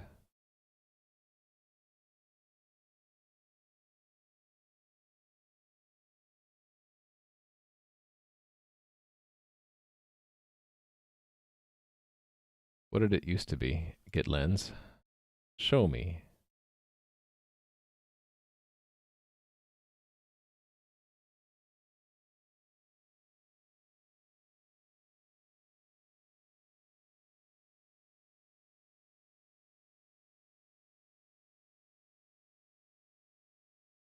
Oh, okay. It's not spreading. Okay, that's the problem. This original one wasn't quite right. That just has to be args. Actually, that's gonna screw things up. No, that should actually work, right? Oh, that's weird. What's it doing? Oh, it's doing evil things. I think. Is it an infinite loop? Mick, I think it's in an infinite loop. Yeah, I better kill it. It got into some kind of infinite loop. Yeah, maximum call size exceeded. What did I do wrong? Oh yeah, look at that. Login start, reflecting login in. Login start, reflecting login in. Shoot, what did I do? What have I done?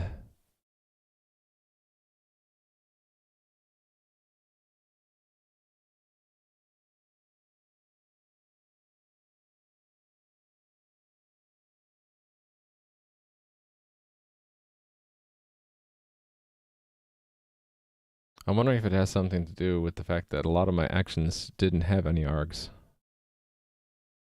Like they were like that. But if you say args, you don't pass anything, it spreads nothing, right? So shouldn't that still work?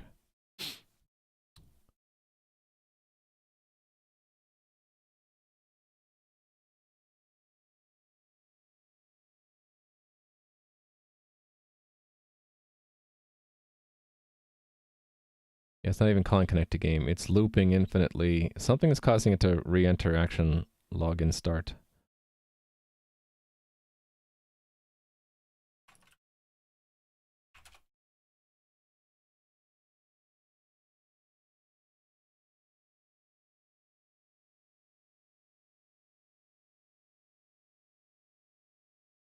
Okay, we're there. Drag. Okay. I might need to zoom out of this to see it, what I'm doing. How come it won't zoom? Thanks for the follow, Terror Wolf. And the zooming isn't working. That's working, but this is not.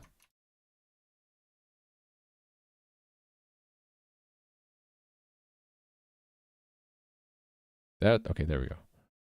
And it just won't work on this level for some reason. Oh, okay, I can do it from there. All right. Sorry, I had to zoom out a little bit just for a moment, though, and try to figure out what's going on. So if I go again, I re-enter there. Yeah, login start is dispatching connect to game, which is calling login start again. Okay, did I mess up the connect to game?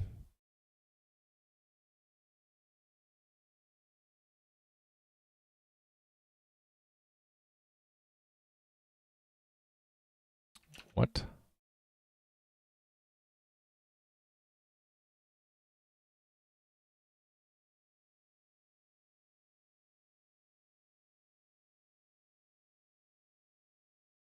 Oh, I know what. I think I know what's going on.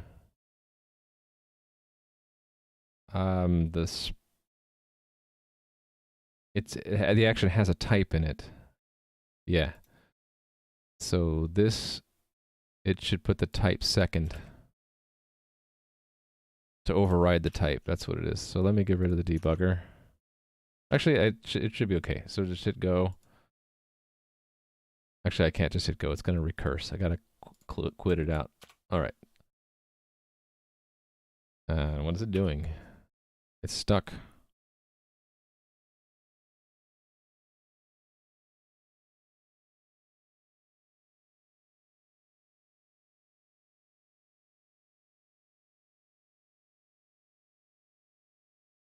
Huh. Well, that's weird. It's just not showing anything for some reason. Loading? Wait a minute.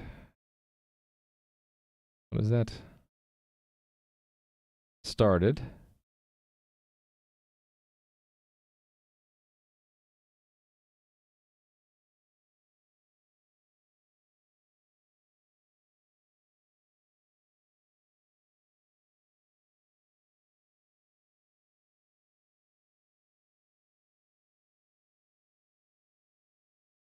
.args. Did I mess it up? Yeah, I tend to say that too early. I know what's going on. I don't know what's going on. When I say I know what's going on, just pretend I said I don't know what's going on. As a parameter. Well, I want it to come in as a single object. And then override the type with the new type.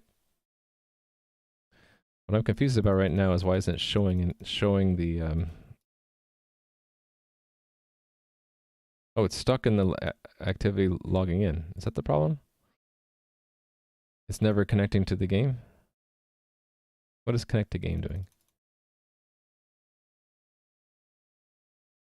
It'd be better to see it not there, but here.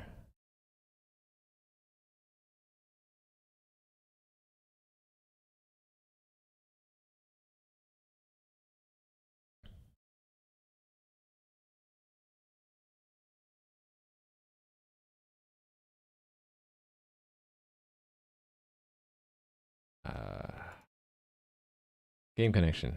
Connect to game. Let's debugger that. All right. The action is that. Oh, wait a minute. That debugger I forgot to remove. So go again. Connect to game. The host is in there. Wait a minute. Why? There it goes. Took a while. Host, localhost, port.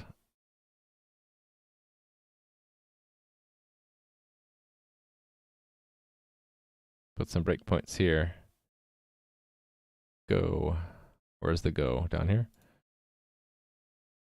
Okay, got connected.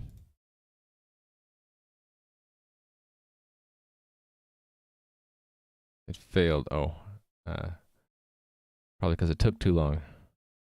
Let me remove that. I need to remove that debugger from login start.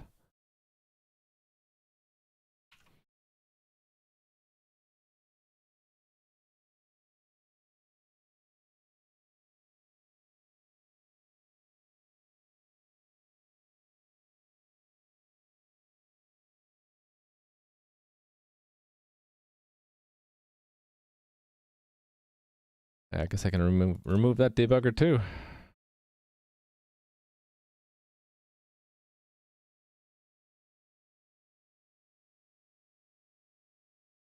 Yeah, I can't have a breakpoint there. It takes too long. The server hangs up on us if we don't authenticate right away.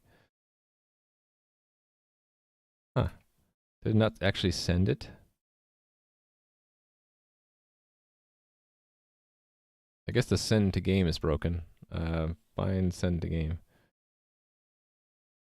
Oh, yeah, that's wrong.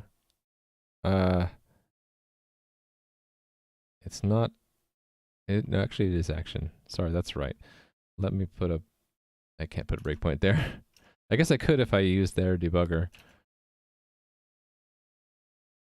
The integration between VS Code and Chrome, I could do that. All right. Oh, it's not message. Yeah. That was a special one. Yeah, I screwed it up. Hold on.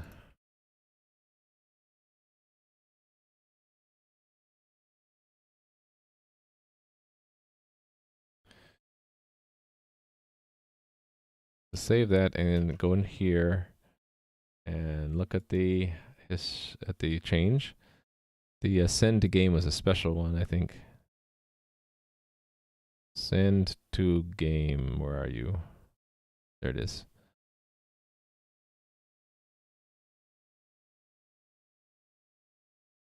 Right, so it didn't spread its argument. So what do I want to do about that?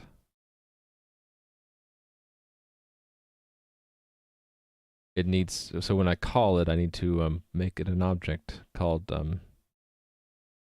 with a field called message. Okay, that's probably what I'm going to do. All right, so let's look for send to game.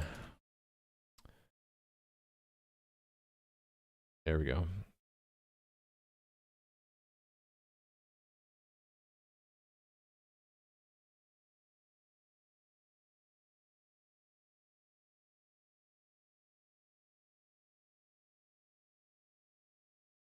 Maybe I should just make a special exception for this one.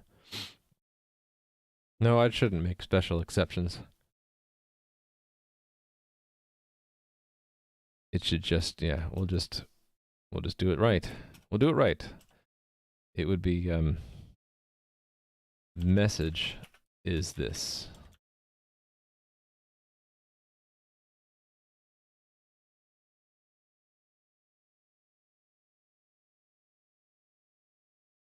Yeah, I think I'm gonna do it that way. So it's an extra level of indirection.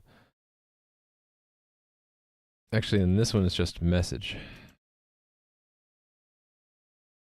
And here's that level of indirection.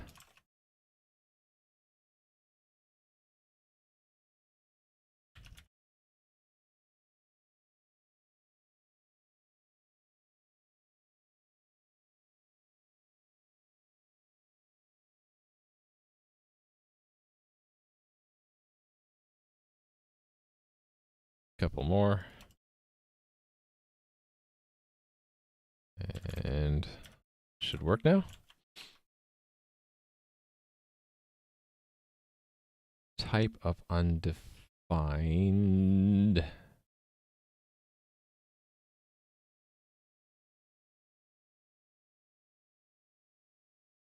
Console. It got further. It sent it to the game. It's on receive messages wrong. So that's in one place. That shouldn't be as bad.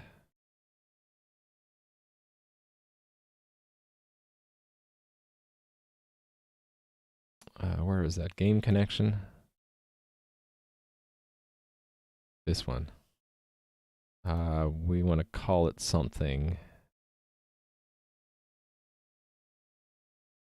Message.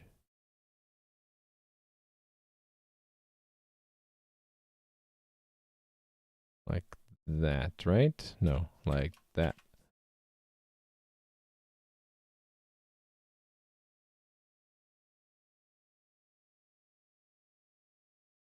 Oh, I had a breakpoint there.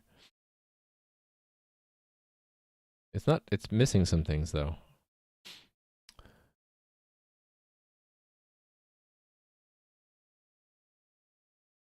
The progress was missing.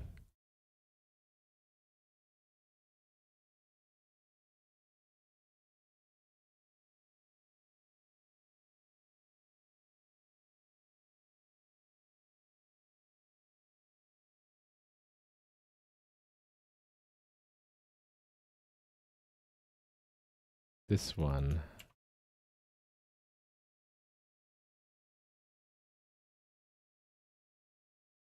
Yeah.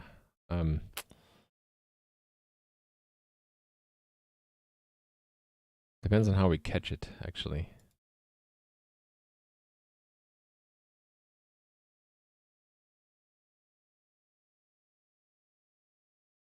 progress. Okay.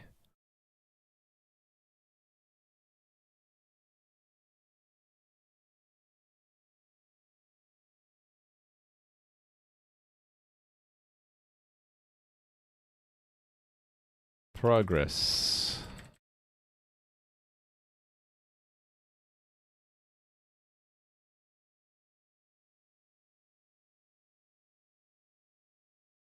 Yeah, I guess I'm moving to it's making it more uniform, which I'm okay that I'm okay accepting the cost that this was a little bit painful, and that it's making it the actions are all consistent now. It's all passed not by positional arguments but by named arguments through an object. I'm okay with that.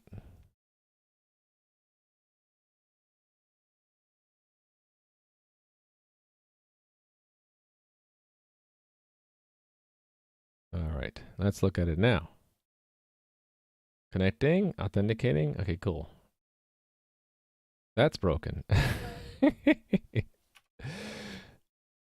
That was like profile or something, right? I should just go through all dispatches. I bet it's just it's just the same kind of class of problem.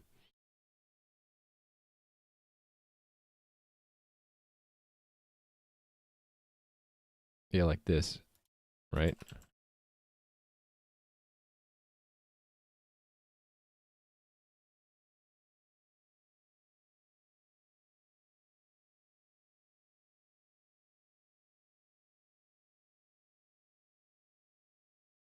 Yeah. Consistency is a good thing. Yes, I agree.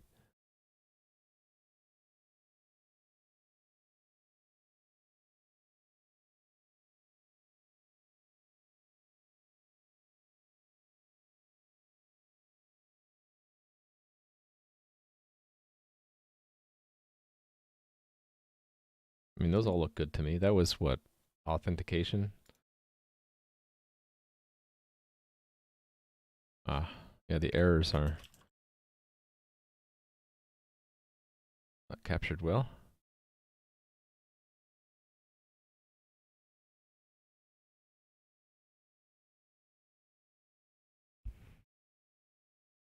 Actually, I would have thought it was in profile here. I thought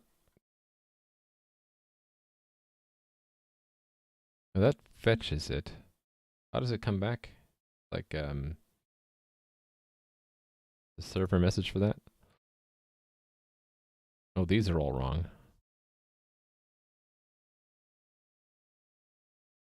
Hold on, that actually might not be wrong.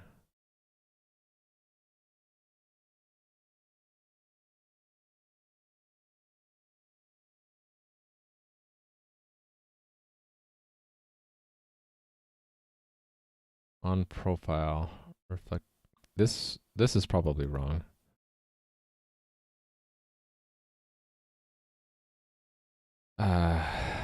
Reflect profile. Profile. The reducer did that, I think. Yeah, it needed to be put into a profile. That's what it was.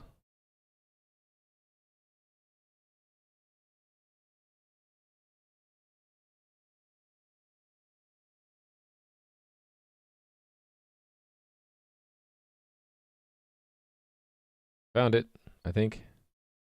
Yep. Okay, let's test all the things. I can go back. Okay, that should have sent something. I keep forgetting about that. That sends. Change it to Bob 2. Okay. If I refresh, will it be Bob 2 still? Yep. Let's change it back to Bob. All right, and then password. It's garbage. Oh, that didn't work. That showed an error briefly, but then it got rid of it.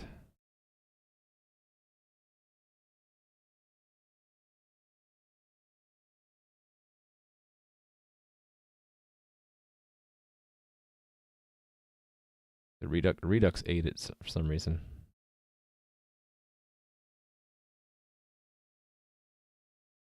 Okay, it's the error thing. It's wrong. Okay, that's a reducer. Dialog reducer, right? Action error. Oh, it's message, not error. Let's just call it error. That's what I used everywhere else. Change password. Weak password. There we go.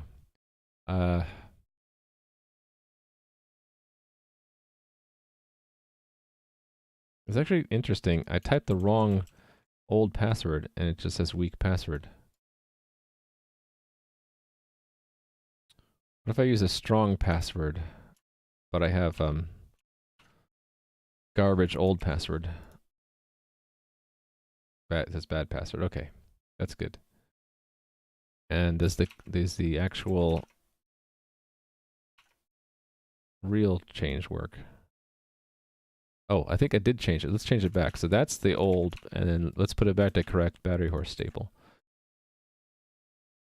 There we go. All right. Do the login.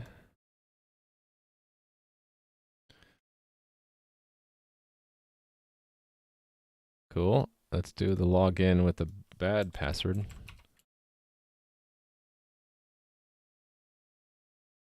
And that error didn't show up.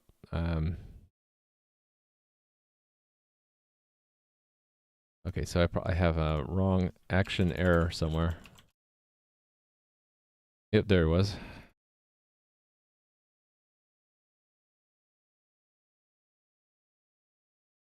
Login. There we go. And then how about I forgot my password?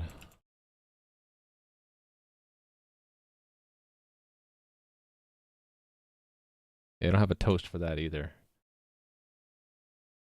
Remember to add toast in response to change result, and what's the other one? Password reset email sent. It's probably complaining right now that I don't actually handle that, right?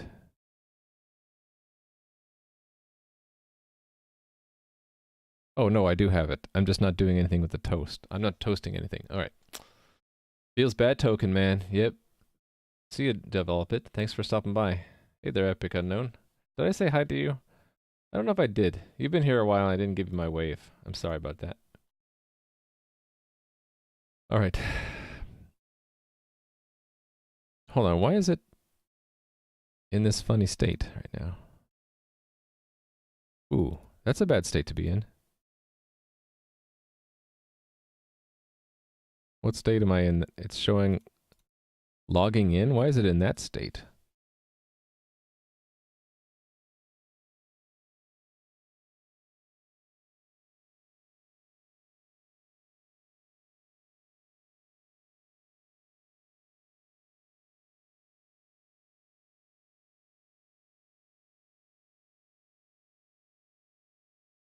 Oh, it's not returning to the right activity. Yeah, that's a bug. The bug right now is if you try to log in,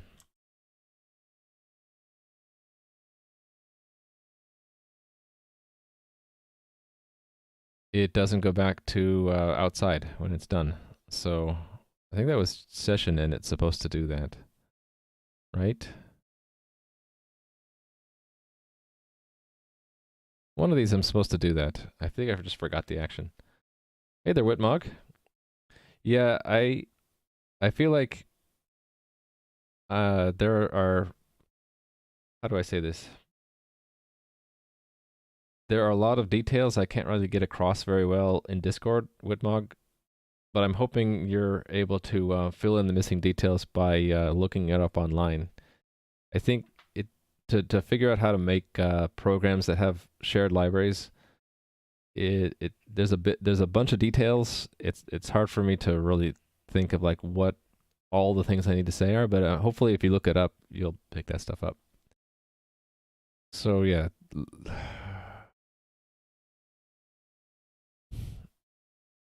I think I just totally forgot about this.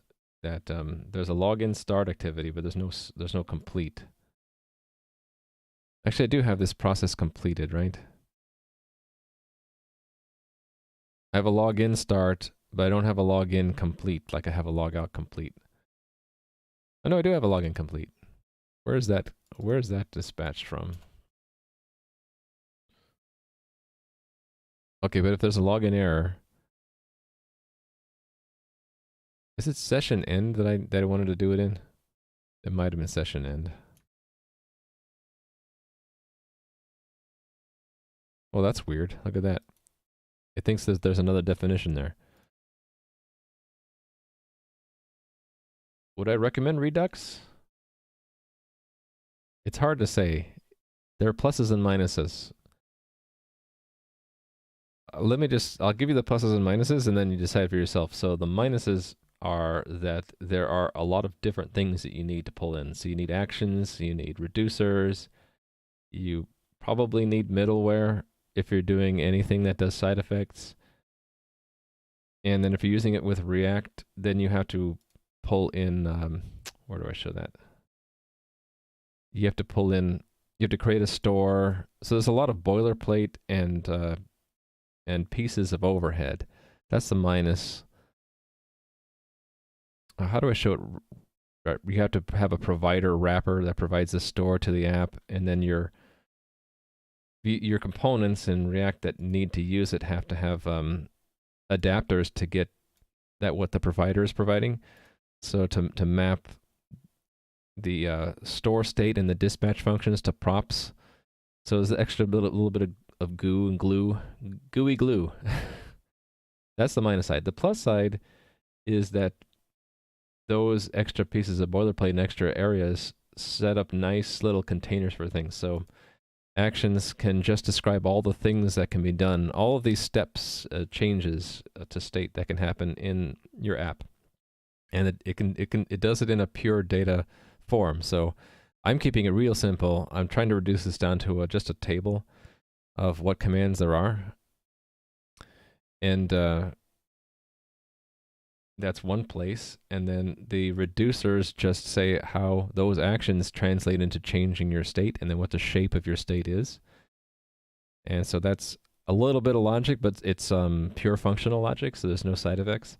And then the side effect stuff through middleware, the way I have it set up, I have groupings so that the side effects that have to do with logging in or under authentication, talking to the servers through sockets is through game connection, and profile holds on to the username, email, and stuff like that. So it gives a nice separation, which I like.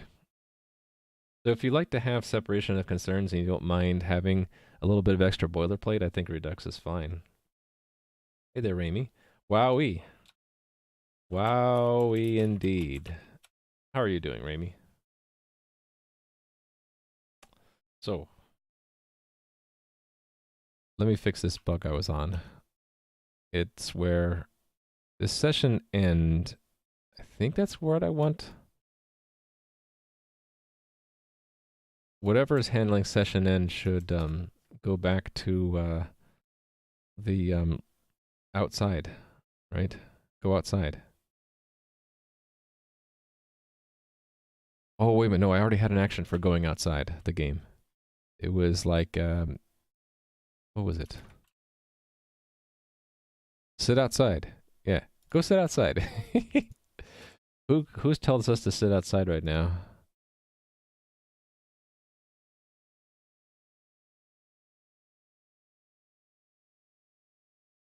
Oh, if we start the app and we're not logged in. Okay, so we should just we should dispatch this sit outside from if login fails. So that is authentication here. The login token session end dispatch that we were outside again. See if that worked. Okay, that needs to be imported then. So these long lists of imports, we're in the process of getting rid of them, but I wanted to fix this. So right now, we're outside the game. If I type in a bad password, it'll try to connect first, and now it goes back outside the game, which is what I want. Okay, good. Does new account do the same thing? Let's try. Let's make a new account, Bob. Actually, let's try to make one that already exists. And I need a password that's not weak. I am not a robot. Sign me up, please. Name is already picked. Okay, well, what if one wasn't picked?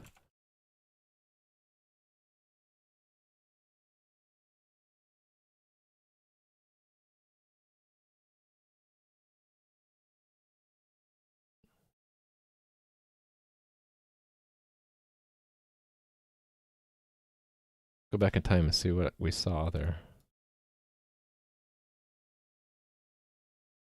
Okay, we were logged in at that point. So at what point were we logged in? Login complete. Changes it from sitting outside to playing. Okay. Oh, okay. So it stays outside the whole time. I guess that's fine. We see the buttons in the background even though we're connecting. I don't mind that. So before, when we were logged in, what did it show? We were trying to log in. Okay, there's where we were trying to log in. That's as far back as it goes? Interesting. There's actually stuff that happened before that. It must have a limited memory. Anyway, while it was trying to log in, it was in the logging in activity. Do I actually need that? I don't know if I need that. Let me look. I had a constant .js. Do I need that anywhere?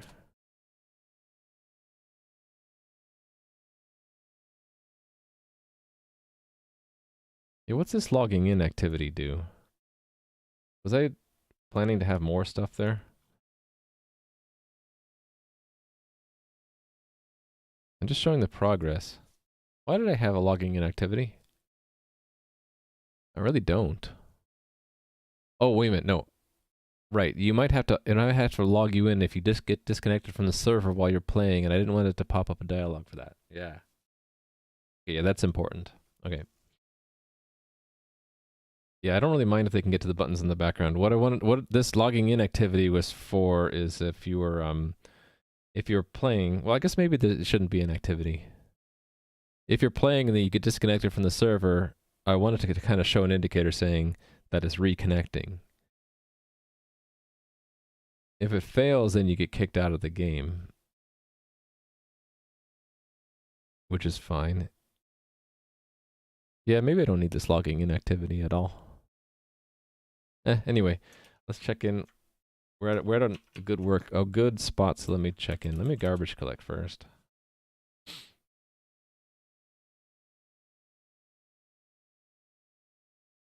Yeah, we're in the process of changing all that stuff. Let me leave that out for now. Actually, I think I need to pull it in because it required consistency elsewhere. Let's just bring it all in. I forgot to change. So there's a couple changes I made. Primarily, it was make actions uniform. Add this new dialog, right? Change password dialog. Okay, that's too much. So these become their own things. And then what's the summary for this? Work in progress. Restructuring actions, adding dialogues. There we go. Good enough. Okay, let's attack this actions a little bit more.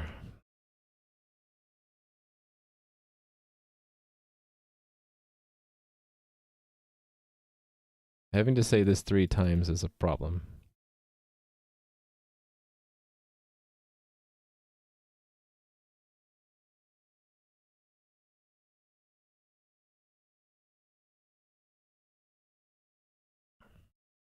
I do need to export both of these.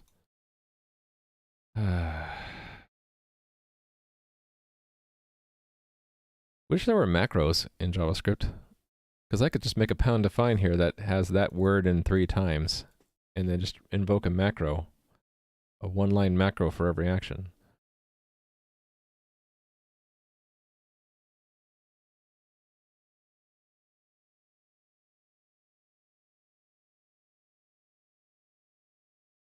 Yeah, Rami, I managed to get some sleep in the end, but yeah, I shouldn't stay up that late. It just screws me up.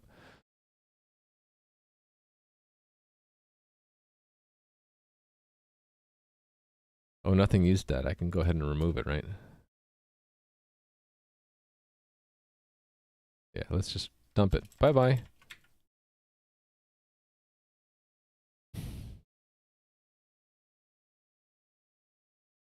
Is it export, default, and then an object? And then I would have these inside of that without the export const? Is that how it works? So something like that. And then remove all of these. And then turn all these into colons.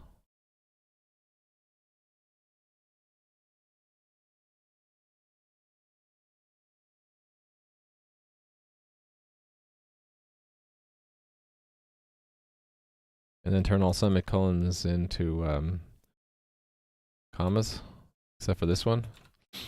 And the one at the end.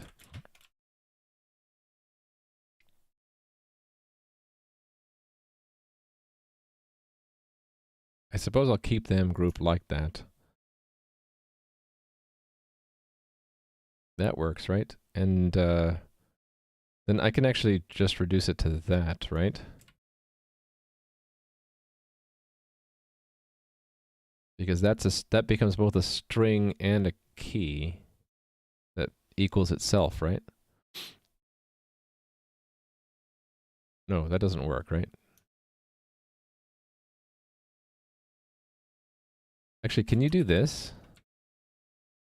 No, you can't. Okay, maybe I don't mind a little bit of repetition. So the idea is if I do that, it should not break anything. Okay, it broke something. Action change mail. It is exported. Oh, but the way I import it needs to change. Okay. I guess it's one step at a time. Session reducer, it wants me to do first.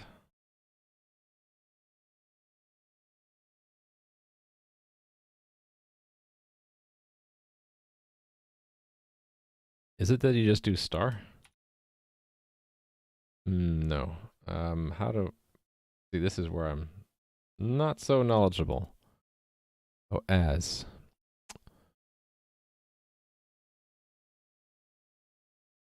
If they're exported as a dictionary, then how do I import them to get what to just get them all? I don't know. JS import star.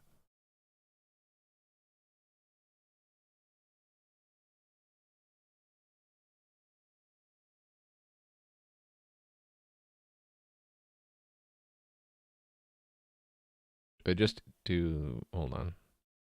What is, hmm.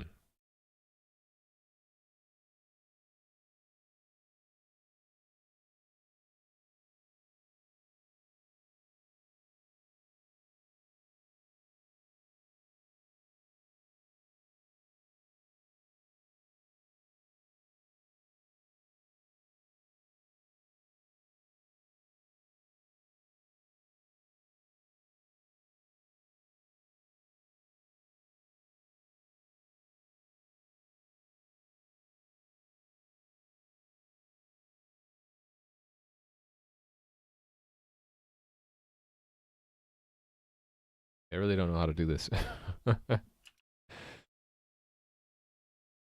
Those are no longer individually exported. They're in the default export, which is a big table.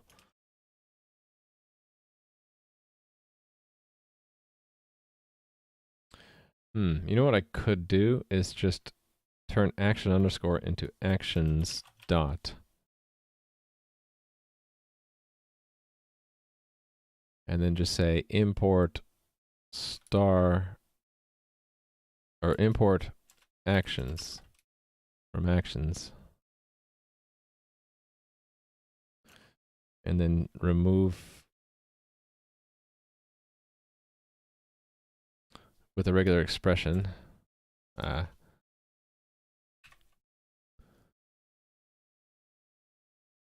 Space action underscore with space.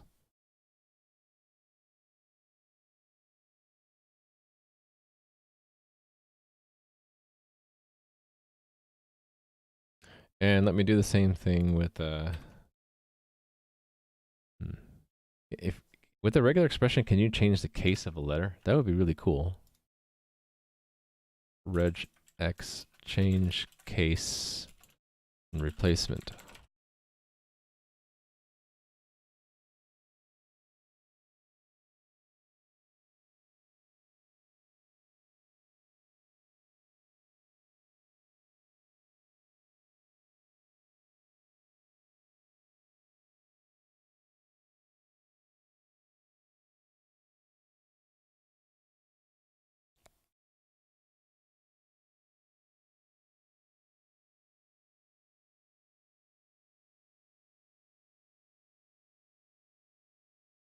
Huh. I really want JavaScript though.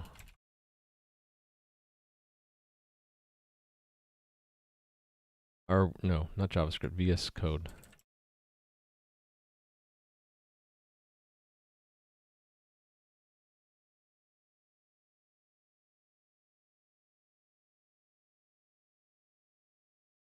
Oh, Control P upper. I see. All right, let's try that.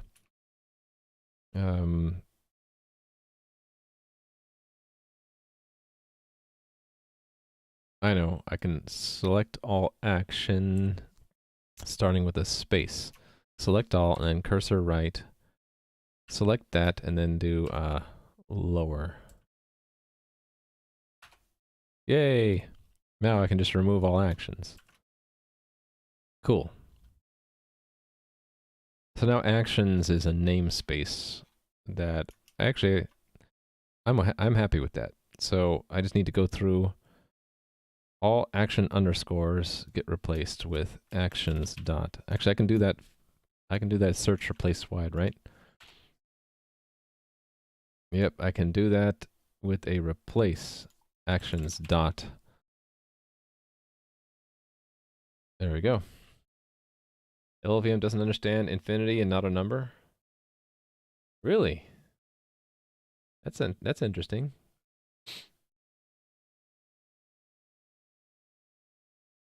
I'm gonna have more trouble here with the dispatchers though, aren't I? Where'd my window go? Oh, it's here. Let me move that over there. Yeah, see the actions, it's gonna have trouble with them.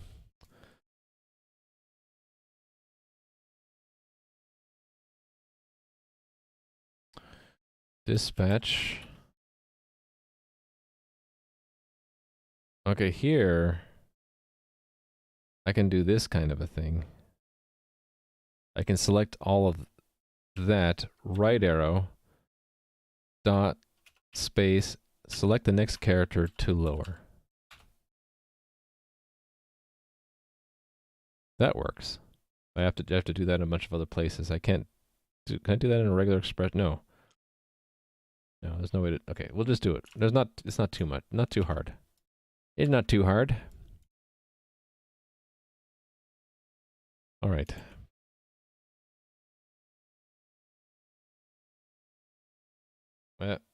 Yeah, that's weird. I didn't expect that, Meg. I would assume that since it's the framework compilers, it's a framework supporting C and C++ compilers, that it would just know about those values for a float.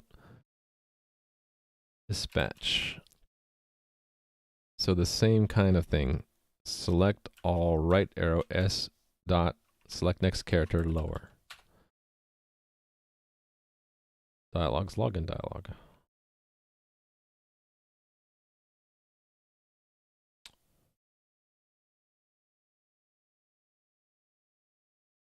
Dispatch.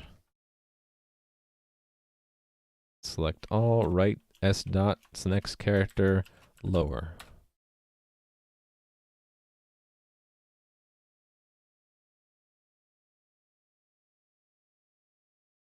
Actually, should those just be uppercase? Maybe those should be uppercase because they're functions that are that are making a structure. Yeah. I'm going to go with uppercase. Go with uppercase. So we go back to here. And I'll select all for create action, and then tab a little bit back. Okay, how do I get rid of that one cursor up there, and then I select the next character and I do uppercase. There we go. And then actually create action ought to be a function as well. I mean, I like to capitalize functions. Okay. Not too bad. So now we don't have to explicitly say or change actions in more than one spot, which I actually like that. So select all S dot. New player dialog, same thing. Actions, dispatch. Select all of these. S dot. Now we're on to activities. It doesn't have any. That does not. This does.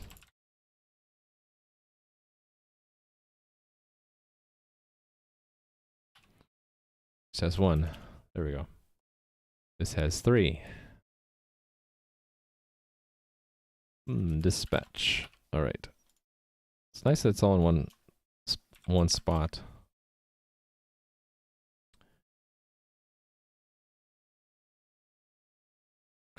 Actions. Oh, you had a question? Oh, nice. That's what the frequently asked questions are for. There aren't a whole lot of frequently asked questions in that frequently asked questions list, though. I should probably update that. I missed something here. Actions is not imported? Yeah. Oh, wait a minute. It is imported. What? Hold on.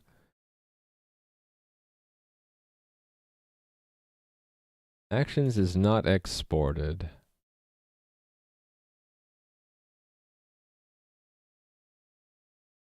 Oh, do I have this syntax wrong?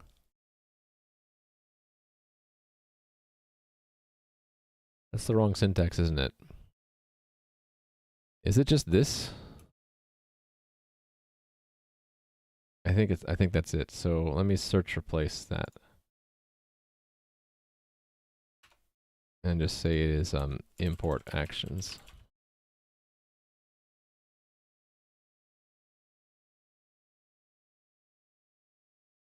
Dialog reducer is next.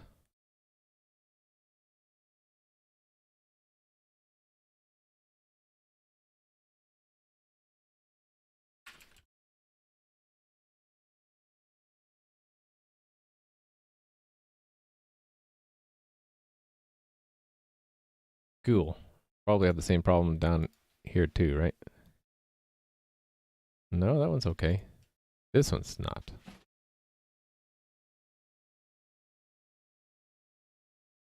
There's some advantage of defining functions like const something equals. I don't know if there's an advantage. It's just I like the idea of where's an example where I was doing that. Like here I'm not doing that, but I just like the way it looks, I guess. Oh, I can't do that because of the export. I'd have to give it a name. It's just a style thing. So there are a couple things to that, right? Like here's an example of one, right? So I like to make a const to reinforce that it's immutable. So we're defining change profile as a function, and we're not changing what change profile is after we declare it. And then this arrow syntax is just syntactic sugar for defining a function. So it's just a style thing. I don't know if it's not necessarily always shorter or always longer. I think it depends. It does not mean immutable. Close enough.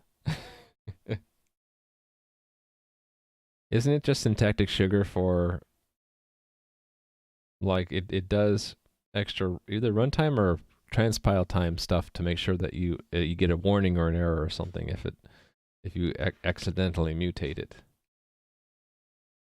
I'm not really concerned about the nitty-gritty details of that, to tell you the truth. Okay, here's the biggest gain, right? Boom. And then all these dispatchers need to be updated. Then we can get rid of all this stuff. All of these change.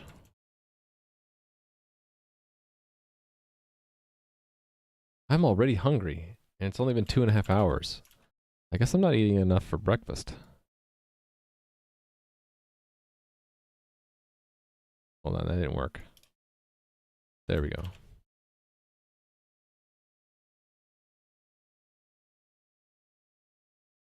Yeah, so you've been watching me for the last week. You can tell that I'm evolving the patterns and styles that I'm using in JavaScript, especially with Redux.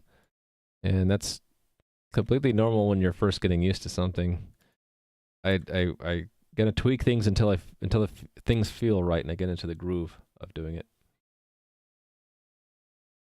Oh yeah, well, postal rat, it's the reference. The A reference is immutable. The thing that it references though can be mutated. That is a different problem. That's you actually have two things there. You have the object that holds the name, and then you have A, and they're not the same. A refers to that object. The object is not immutable, but A is.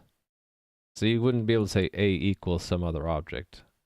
But you can say A.name. So you have the same problem in C. If you have a pointer that's constant, to make both the pointer and the thing constant, you have to actually say const twice. Same thing in C++, right? So, and I think I understand when people get confused by that, because it looks when you say A equals something, it looks like there's one thing called A. But you just have to know that it's not assignment, it's not assignment of the object, it's assigning a reference to an object. JavaScript doesn't have pointers, but it has references, right? You can, called shallow copies, so to speak, or that's, when you do shallow copies, you're doing the same kind of thing. You are not making a new object, you're just having two variables point to the same object. Yeah, you can do that too. Because again, A is not the thing that's immutable, it's the list. I mean, the other way around. The list isn't immutable, but A is. The A being the reference to the list. Alright, does this work now? No, it doesn't. There's a huge set of things. Actions index.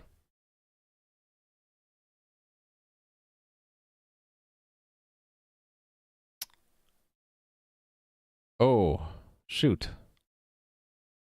We can't do it that way. And this is wrong too.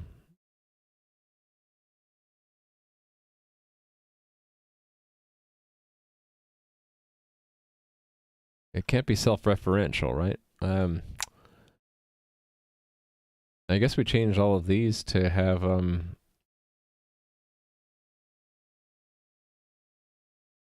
I guess it just no way around it. I have to be redundant here.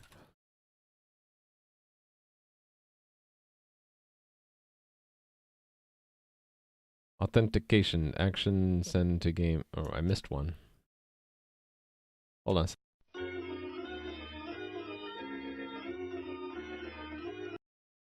Sorry about that. Where was that line 92? By the way, that overlay is my dog who barks when people come to the door. It's also what I throw up really quickly on a hotkey if someone has a question for me. Which is what I did just now. Oh, that happened because that was on its own line.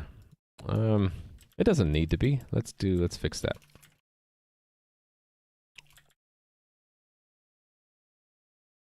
Loading. It's stuck.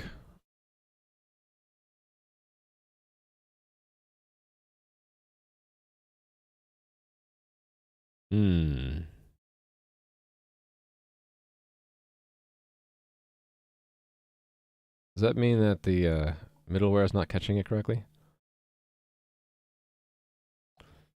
Login start, right?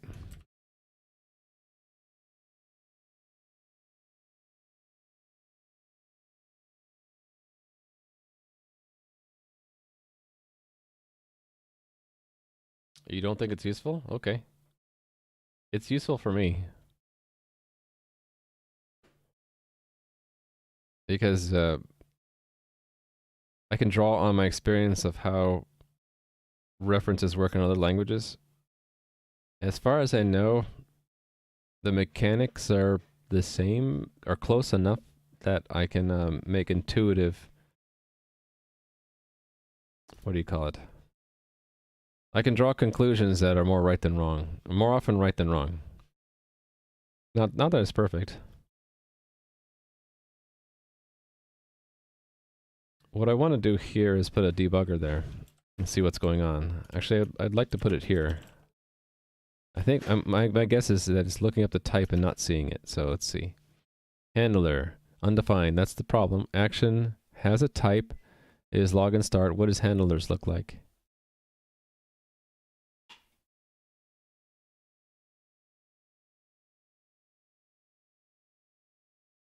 Oh, okay. Let's remove the action underscore. Yeah, so go. Let's remove the debugger. And actions, remove the action underscore. Yeah, well, yeah. Redundant, right? Refresh. It got disconnected. Refresh. There we go. But by generalizing immutability, that way you miss out on what is really is or isn't immutable. Well, I might have described it wrong, Postal Rat. There might be a little bit of error in my description. I just see something like, where's a good example in my code? Like, oh, that's not a good example because they're both const. Actually, yeah, it's not a good example. Let me just write one. So we had like const a equals 3212, right? And then you can say a dot append 54. Perfectly valid. But what you can't do is you can't say that.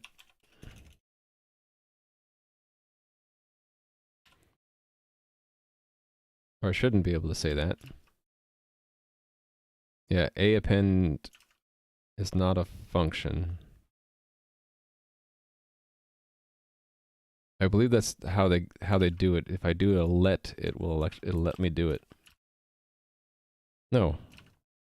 Is it so append is not something you can do in JavaScript? Push. Yeah, we had the name wrong. So that works, but I believe if you do this, you get a problem. Yeah, you get uncut errors read-only. And that's something that the transpiling is doing to catch that, right? So if we were to look at the actual, what it transpiles to, it probably has a bunch of runtime checks to cause that error to be thrown. And it wasn't on the push, it was on the reassignment because it's the A that is constant, not the list that A refers to. So the way I keep track of that in my head, maybe I'm just not describing it well. The way I keep track of it in my head is that there are two entities here. There is A, and then there is a list. And A is the one that's constant. The list is not constant. So you can do that because what we're telling is we're going to the constant object A and saying, hey, would you mind pushing something into the list? And they have a contract that says you can do that because you're not changing A, you're changing the list it points to. So it's misleading in a way to think of this as an immutable list. It's not. It's just that you can't reassign A to point to a different list. So I don't know, maybe I'm just not describing that well enough. But the way I keep track of it in my head is I think of it as two entities. The A entity is constant, the list is not. And in the equivalent of that in C would be something like a const A equals a const int A or something like that would be I don't know, new int 2, and then you can No, the equivalent is actually put it on the right. And then you can do that.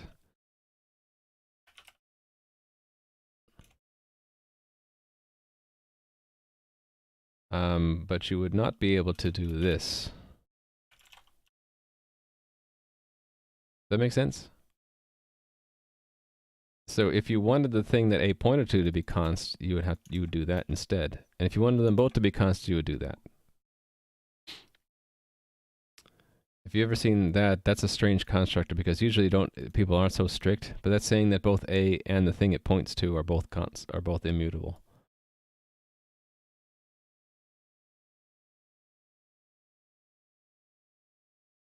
Yeah, but the arrow function isn't immutable. You can it's hard to get to it, but because A is now a function, but you could modify its prototype, right? You could say const A equals 42, and then you can still say prototype. I don't know how to work with function prototypes, but there's like a way you can do that, right? To add stuff to monkey patch or attach stuff to it. Let me look it up. So JavaScript function prototype.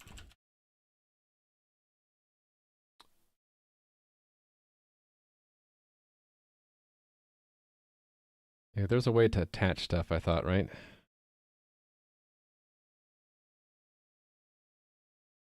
Maybe not.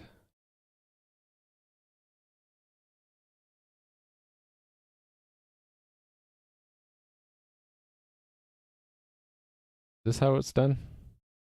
It's a read-only property. I don't know very much about how to use function prototype, but this has a contract, right? And one part of the contract is prototype, and you should still be able to mutate this thing. You just can't make A point to a different function. So I can just say like foo equals bar, and I don't get any warning about that, right? But if I went and said, again, A is return something else, then it would have a problem with that. Say A is a read-only property again. And also probably if there were things that are read-only,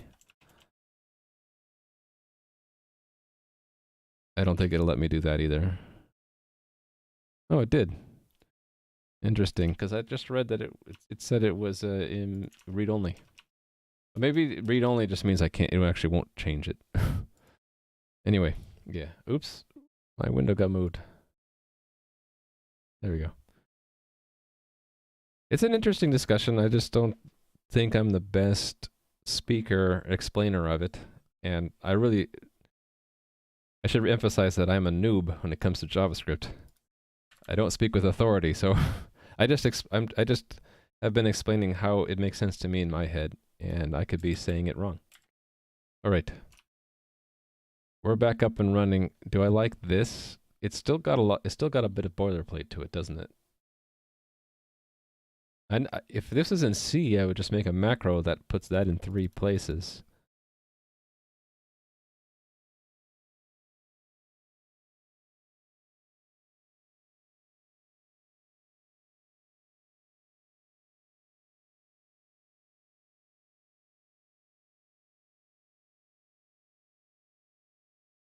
You know, the way I'm doing actions, I almost don't even need to formally define them.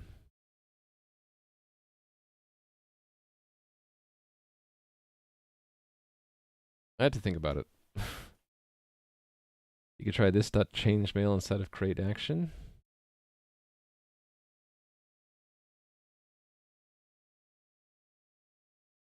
Oh, I think I know what you're saying. I could do something like I could form, and again I could use const here, right? Because I just get into the habit of, maybe I overuse const, I don't know. But I could form the actions first, and then create action could actually add to actions. Actually, let's have create action, and then we'll say add action, or define action. Type. And it does something like this. Actions dot type equals type actions dot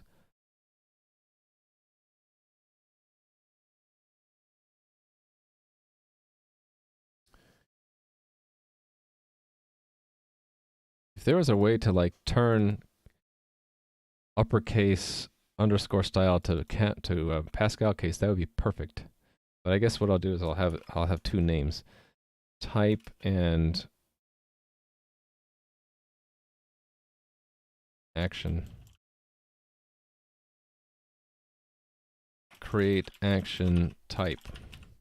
Couldn't I just do that? And then just turn all of these in, change create action to define action. And put that first, like right here. So that's empty at first. And then this is going to be interesting. Do a regex for this maybe. Let me do one of them. So this would become define action, the type, and then the function, the action name, like that. And then I would just do that. I'd have it down to one line, wouldn't I?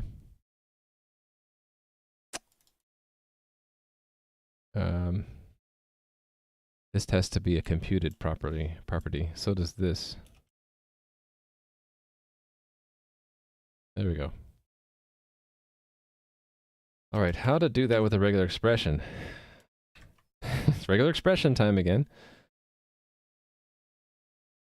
Let's have a capture group up of anything that's not a colon up to the colon. And then I want to basically get all the way down to the second comma. So how would that be? Dot star n dot star comma.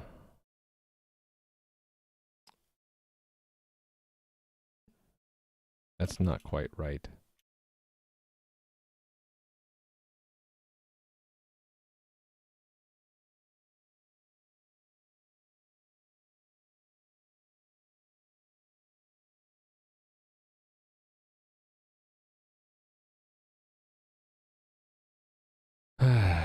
I just want to capture one new line.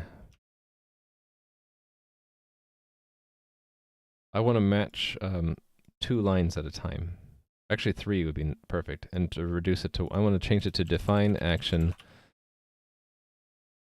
first replacement group, comma, second replacement group. I like that. So what I'm getting at is then another capture group, anything that isn't a colon, again, followed by a colon, and then ignore up to the second comma. But if I do that, it's going to really screw things up. Actually, it wasn't. Actually, it did horrible things.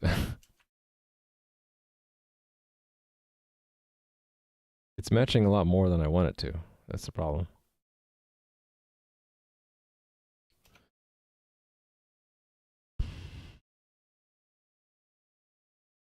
Can I say like not new line?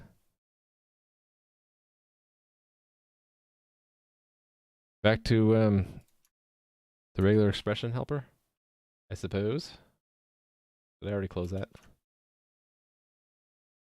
No, I didn't. That's the expression we're working on. Let's have, I want to have 2 matches with this.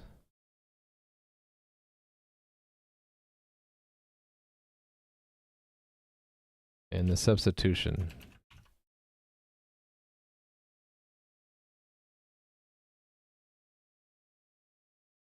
It's weird. Why did I put this extra space there? Probably because I messed that up, right? In the substitution? Yeah, okay. It was actually pretty close.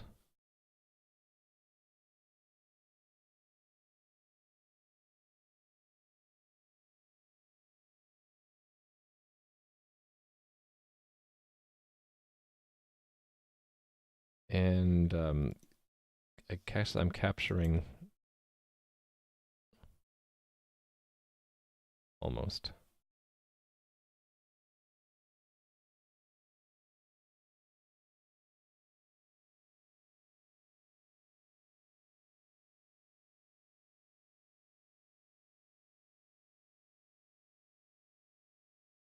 Strange that didn't work.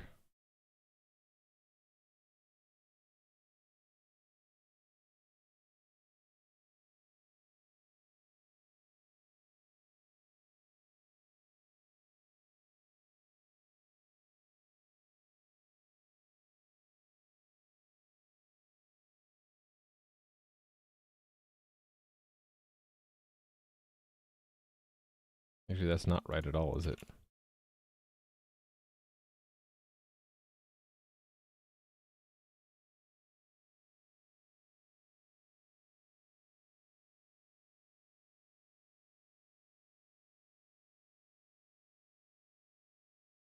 It's like almost what I want, but okay. I can work with that.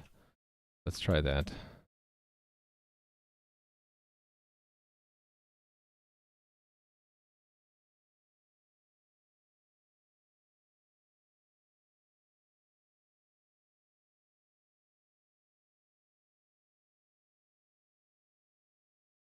That's close enough. I don't need it to be perfect. I can just do that and do that.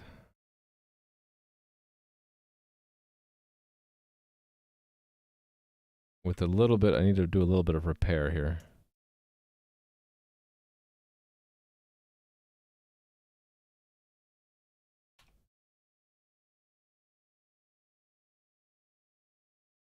And then this is like that.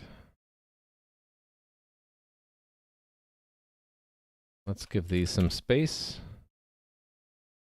There we go. Did it. I did it.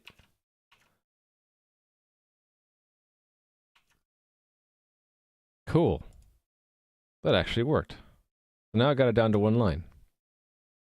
If I was really nitpicky, I could align them into columns. I'm not going to be that super nitpicky. And if I was even more, if I wanted to reduce it even more, I could just take one string and just have if I could find a library or function that did it, convert it into Pascal case. Just out of curiosity, has anyone made such a thing? So JavaScript uppercase underscores to Pascal case.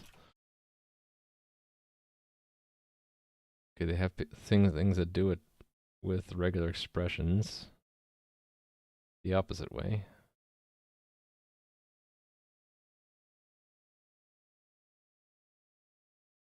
Yeah, if it was something obvious, I would maybe consider it. I think I'm just going to move on. Let's check this in.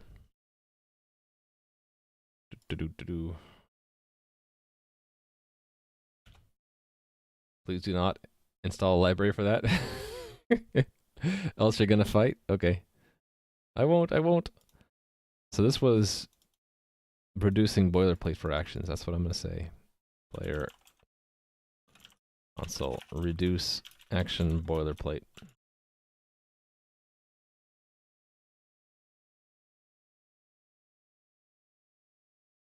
Solve the bug from yesterday? Yeah, I fixed that. So, well, I didn't fix it. I don't know why, but right now, let me show some props here.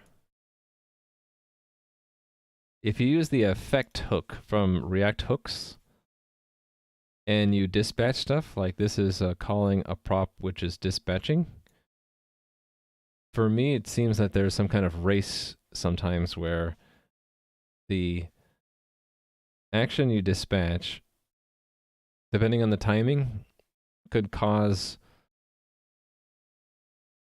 how do you say this? It could cause this entire component to be rendered with old props based off of old state. And so I still have an effect hook in here for when the app first loads because there's nothing else that comes before it. It's going to be the very first action dispatch, and so I don't mind. But the second place I was using that hook was when showing the profile page that right here before it would generate the DOM, it was checking to see if it had the email address of the user, and if not, it was dispatching an action to go fetch the profile.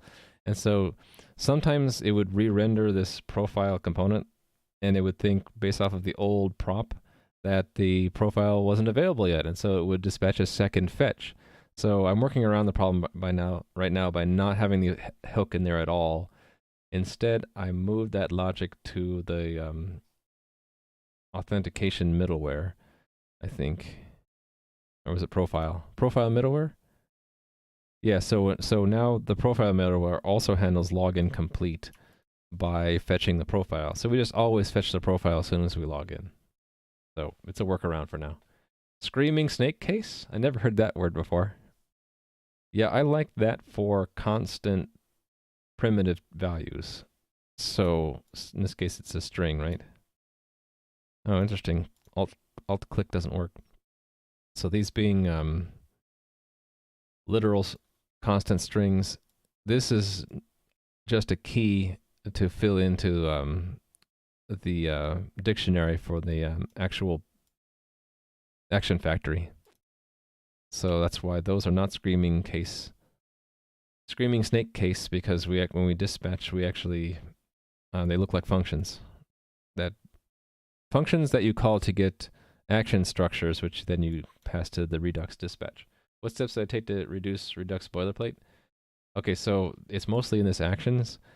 So it's a two-stage construction of the actions dictionary. Also, that it's one dictionary exported by default at the bottom so that the middleware and others can just do a single line, import actions from actions.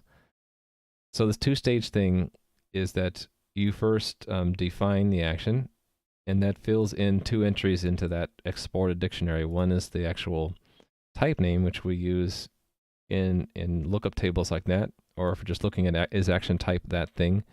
And then the second thing we put in is the second step, which is we're putting a function into the action dictionary that is generated by this factory here. So it's given the type, and it returns to you the actual function that you call to make an action, like this function.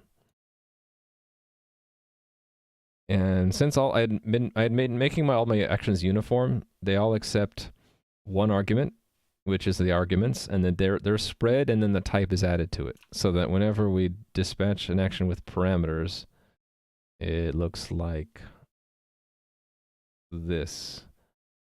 So there's always an object that we give to the constructor of an action, and then the keys can hold on to just simple values, or they can be themselves objects, or whatever we want, as long as that has to match up what we see in the reducer. So like, for example, reflect profile will go to the session reducer and pull it out there, right? Actually, that's fetch profile. What's reflect profile? Here. So action, so that word there has to match this word here. Looks good? Oh, thank you. It's getting there. It's a little embarrassing that I'll work for like 2 hours only to get a silly little dialog box to work. Oh, look at that. I got it to crash. Change profile is not a function. Really? Change profile is not a function? Oh, it's uppercase. And that had lowercase. Oh, I need to fix those. So I suppose, can I do a regular expression search? I can. So if I do actions dot a lowercase letter, we should be able to find it, right? Actions literal dot. And how come it's matching uppercase? I need to match case only. There we go. So I had some mistakes here. These all need uppercase. So select all, cursor left once, one character uppercase. That was the bug. Yeah, it feels silly to like work for 2 hours only to make a silly little dialog box like that. to make it function. That's what's maybe a bit frustrating for a lot of people who make user interfaces, especially in a new framework. Like I feel like I'm doing this in a newish framework. Is that in the end, it's really something the users take for granted, but it can get pretty complicated. If you saw, let me log out again and then refresh, and I'll show you all the steps that went into logging in, because there are quite a lot of them. First, we're sitting outside. Now we're showing the login dialog box. And I'm not even showing the state transitions in React to control those elements. But anyway, log in. There's a start, reflect that we're logging in. I mean, there's a lot of actions that Redux has to handle to seamlessly transition both the interface view as well as in the middleware's case, all the logic that goes in to negotiate with the server on the backend server. So like we have to we have to connect to the WebSocket in the first place, and we have to then log in. We get the token back. We fetch our profile. We get our email address so that I can see it there. So there's a lot of stuff that goes into what users usually take for granted. Take it to the next level and standardize your actions for type, payload, error, and meta. I don't know. I've already taken it to at least 2 or 3 levels now. But I'll write down your suggestion to check out later. I feel like I've done enough work on this action stuff for now. They're standard enough for me. Let me move on. I want to get more of this stuff done. So I'm working around the issue by removing all side effects from the React components, except for one exception. Mostly because I'm lazy, is that when the app first loads, I have an effect just to figure out what our initial activity is. We're either logging in or we're sitting outside the game, depending on if we have in local storage a user name and login token. And by the way, this is probably going to go away.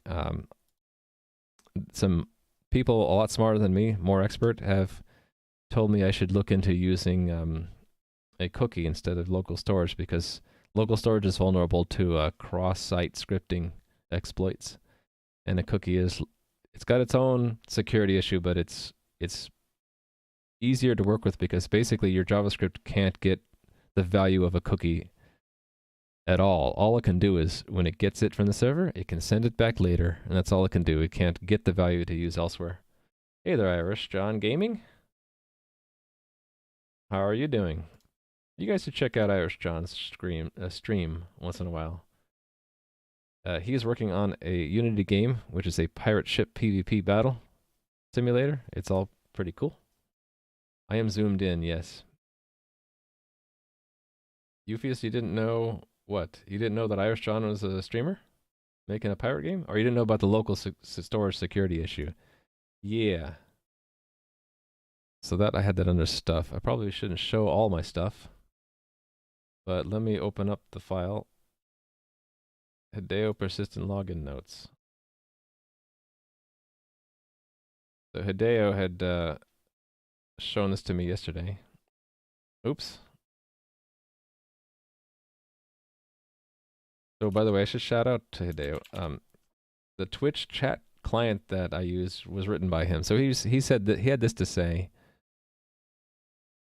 Web storage is kind of what we're doing now, but it's in a reachable scope and specifically usable in JavaScript, which exposes it to cross-site scripting. Third-party libraries, scripts, user input, they all have access to the token, so they could steal it and send it to some third party, and now they got you. You're hacked. But it talks about the cookies configured with HTTP only flag. JavaScript never has access to the token, so it removes the cross-site scripting issue.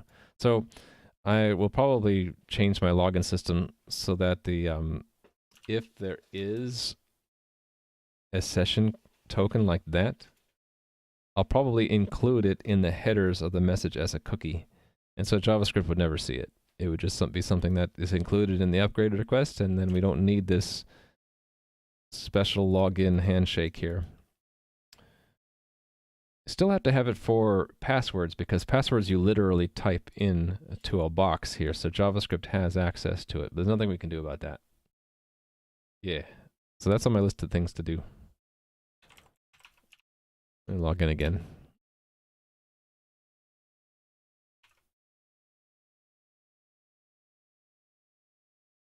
All right. What was next? I was explaining that. This is all done. Change profile. Right now, the only thing you can do in the profile is change the email address. Which we can do that. The only thing missing from here, I think, is that there is no toast to show it's done, but I can see it in the WebSocket messages here. I'll do the toast stuff later. So we're done with that. We did the password change form. That's this one. I can do this. I can say, that's my old password. Here's my new password. Again, no toast, but there's a success. If I tried that again, I'll get an error saying bad password. And I can try again if I want. So I can type in that password going back to this one. That should work. So that's done. And so next I have to do ticketing system. Oh, we already did this one. I did that yesterday. Let's strike that out. Strike out.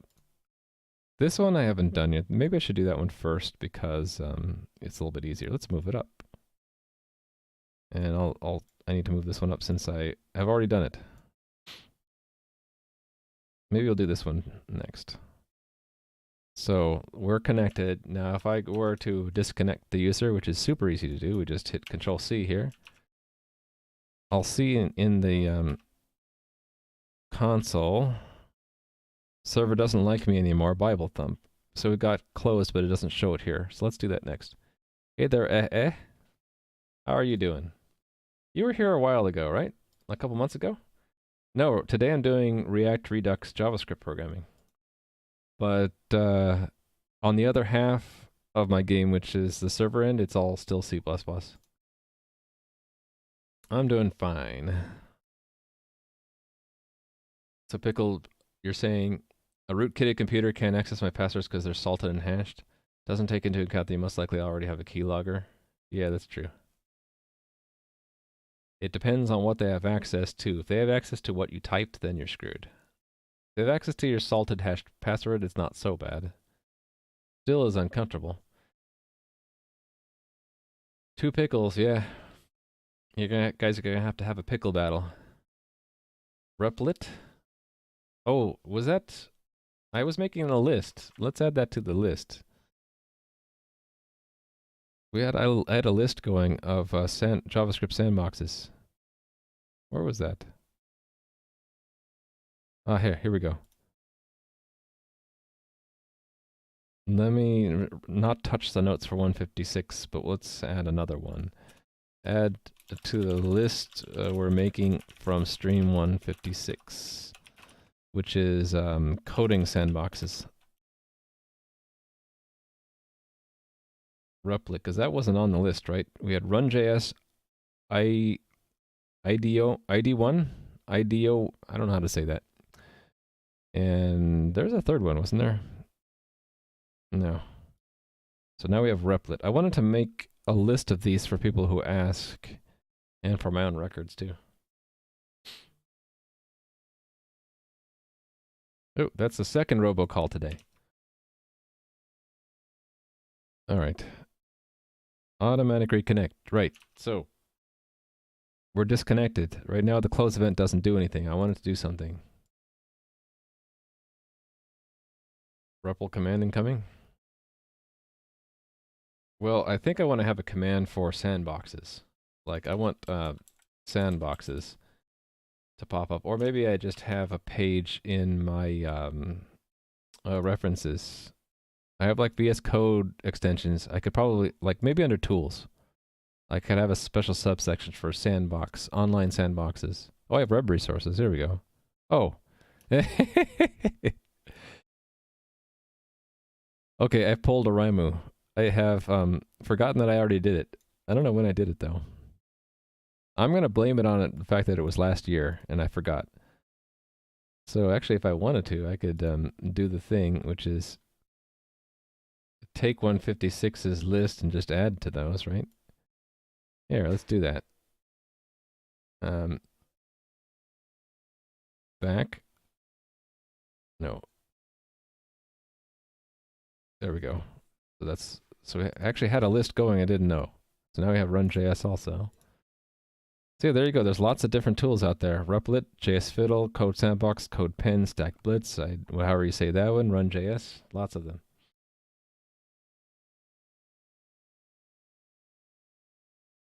Yet another one? I don't know. You're saying that that's a plugin, so it's not exactly an online tool, but maybe it deserves special mention? Today's notes.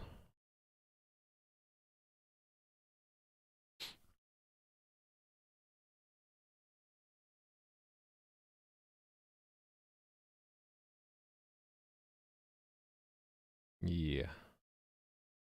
Browser Scratchpad. I don't know that one. Are you saying that in the browser I can just do it here? Like 2 plus 2, 4. Is that what you mean? Because I do use that. I call it a console. Is that what you mean by Scratchpad? Same thing, I guess? Alright. So, the log out. It's a game connection. We get this close. And I have to remember that that's true too. If the connect fails, we also get a close.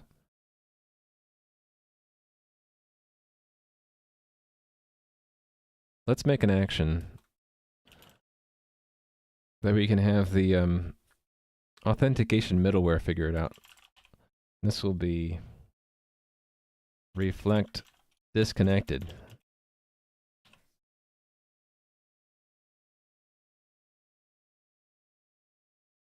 What was that? Oh, that's what to do when we get connected. Right, okay. And we'll just keep that in there for now. Let's move this to the end. So we need a reflect disconnected. Define action. Reflect disconnected. Cool. And then what we'll handle that from authentication.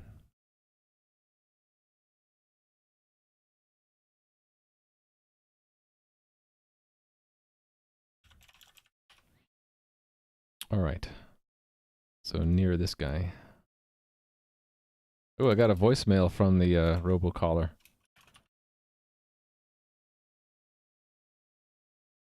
I bet it's something like, we've detected that your Windows license key is expired and you need to call and pay us with Google Play cards. I'm kind of curious. Let's see what it is. Are they going to ask for Google Play cards?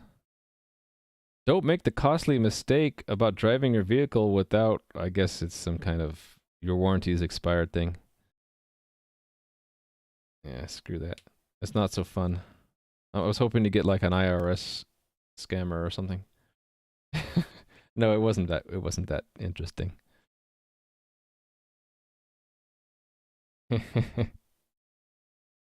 Candied chestnuts? No.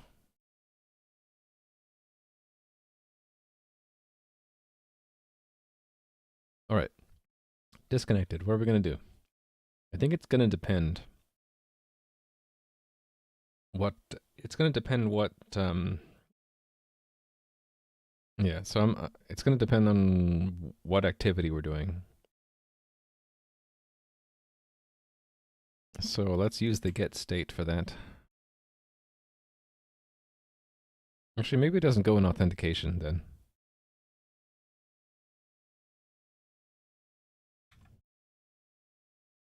Maybe it goes with, I don't have a middleware for the session stuff. I guess authentication is doing it. Right, because,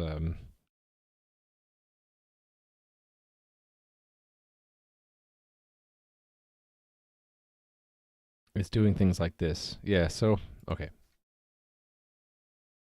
So we're either going to sit outside or we are going to reattempt to log in, right? And it depends. If we actually,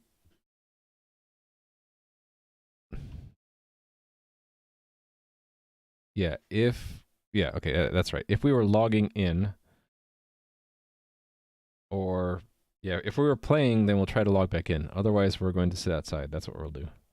Reflect disconnected. If get state A session, I can't remember.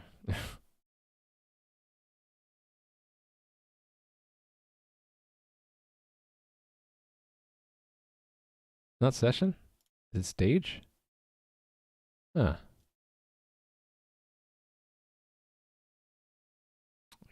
Hmm. I wonder if I should move stuff between these two. Anyway, it's stage right now. Stage current activity.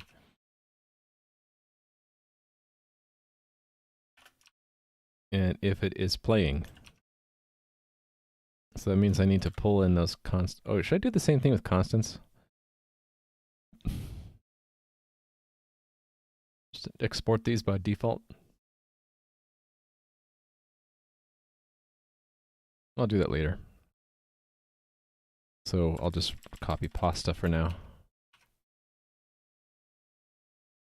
And just need playing. All right. If we're playing, then what? Then we are going to go out. No, then we're going to try to log back in again. So that is.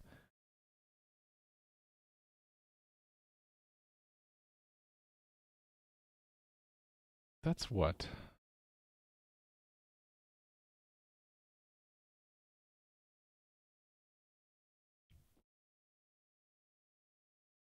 Login start? I think so. A login start had. Okay, it's more than just saying login start, isn't it?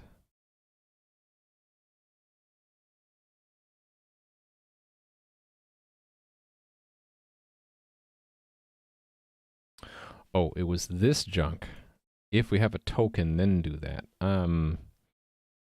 You know what I should do is, since it's going to be in two places, we'll consolidate it into the middleware. Yeah. So let's take this and put it in the authentication middleware.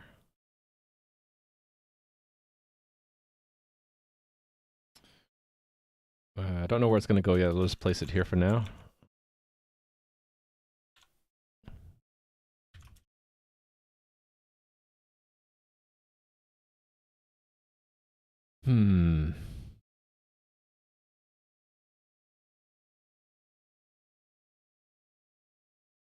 So all on login is replaced with dispatch that, and the arguments are these arguments. Sit outside is this dispatch call.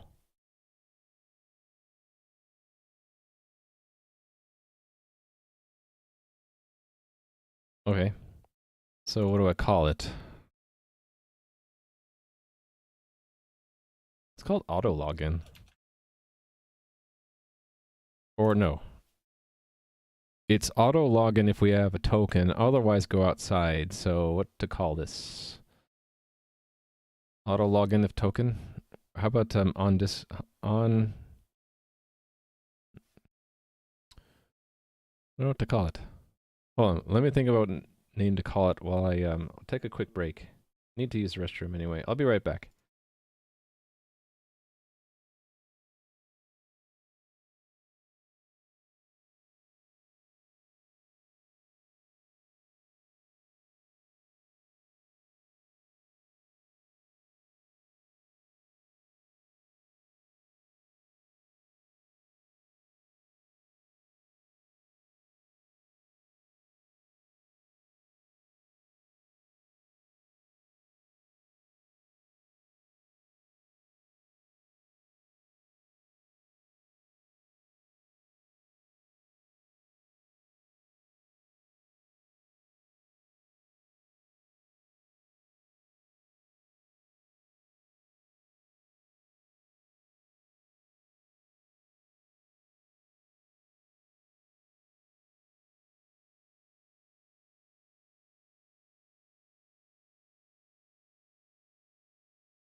Hey there. Robocalling happens mostly in the US, really? Well, I wish it didn't happen, because it's annoying. Alright. What to name the thing?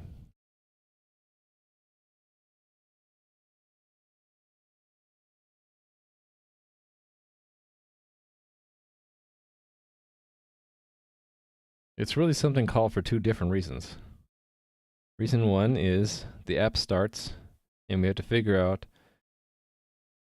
what to start with, so whether we're going to need to log in or not. This reason number two is we've been disconnected. Okay, so it's also, again, figure out. So figure out where to go from disconnected. When disconnected. So shortening this would be what? When disconnected? Upon disconnection? There's a lot of robocalling in Russia. Yeah. I would imagine you'd have a lot of robocalling in countries where people can be scammed. So where people fall for scams. So pretty much anywhere people have money, right? Figure out where to go. Where to go? Where the sun don't shine. Let's see. We'll just call it when disconnected.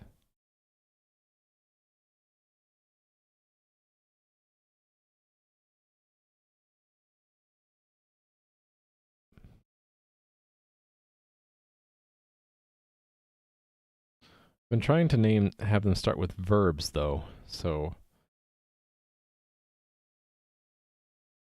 And I use reflect when it's primarily just,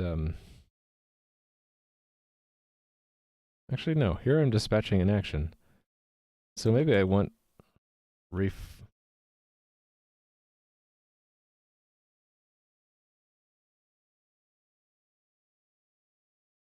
actually, what's this?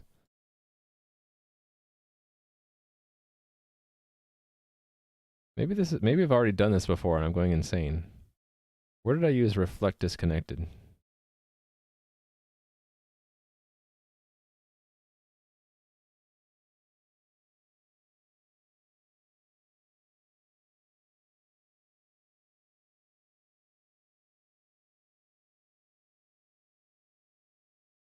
I think I'm going crazy.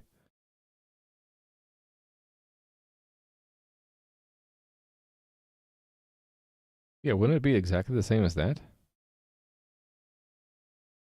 Yeah. Okay, I'm going nuts. It is reflect disconnected. And the body of reflect disconnected is this. That is it. Okay. Yeah, I'm just going nuts. Careful, Raimu's going nuts. So then what I can do, since that logic is exactly the same. Oh, wait, no, it's not the same. It's not the same as when you first start. Okay, I can make it the same though. I can say if it is.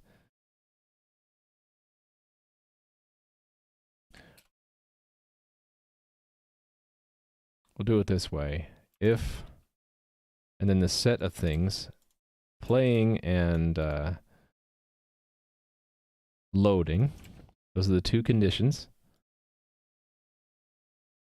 Fine. Index this one. I know this might look kind of weird. Does that look weird? You kind of have to read it from right to left. If the current activity is in that set, is it truthy?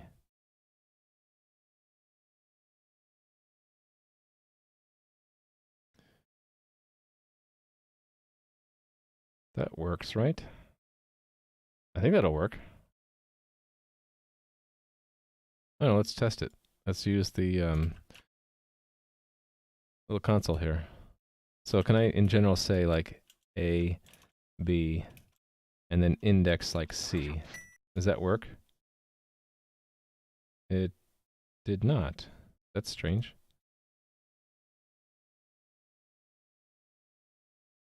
Thanks for the follow, the Speedster one. I would expect that to return undefined. What? Okay, does it need to be like const x equals that?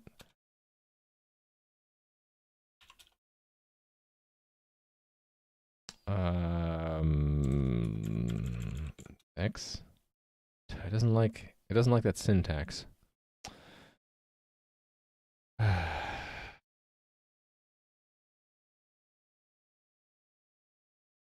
Yeah, I was hoping to use a.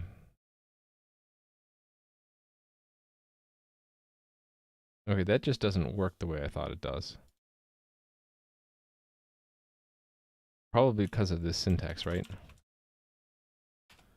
Right, but if I do that, look up C.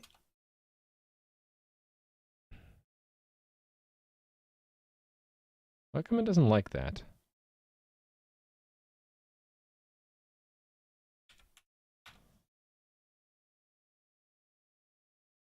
That's really weird. Anyway, I think this will work. Let me just try it.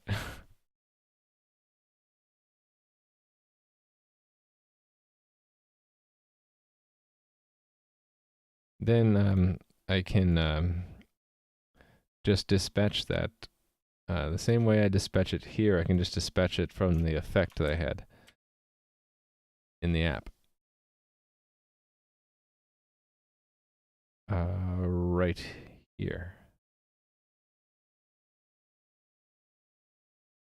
Actually, that needs to go down here.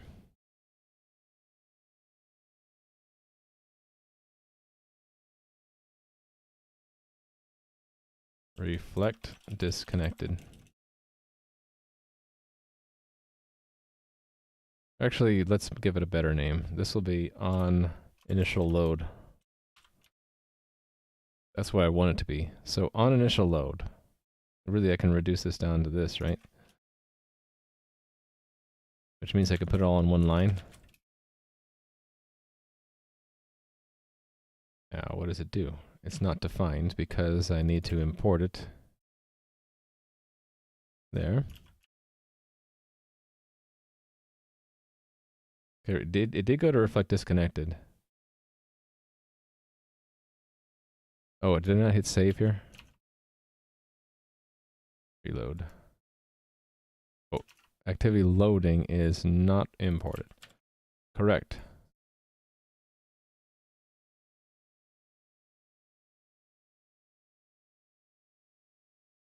Hey, it hung up on me. Oh, because it's not running. Okay, this is a problem though. It didn't show that error. Okay, I'll get to that in a moment. It's not connecting because I stopped the server. So refresh. So it works.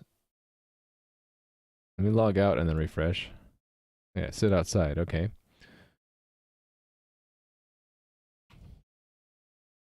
Let me fix the other bug.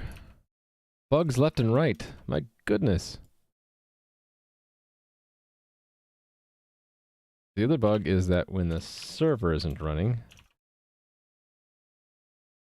yeah, it just gets into that state. It should show some kind of error, and then I suppose, what should it show? If it has a token, it could be trying again.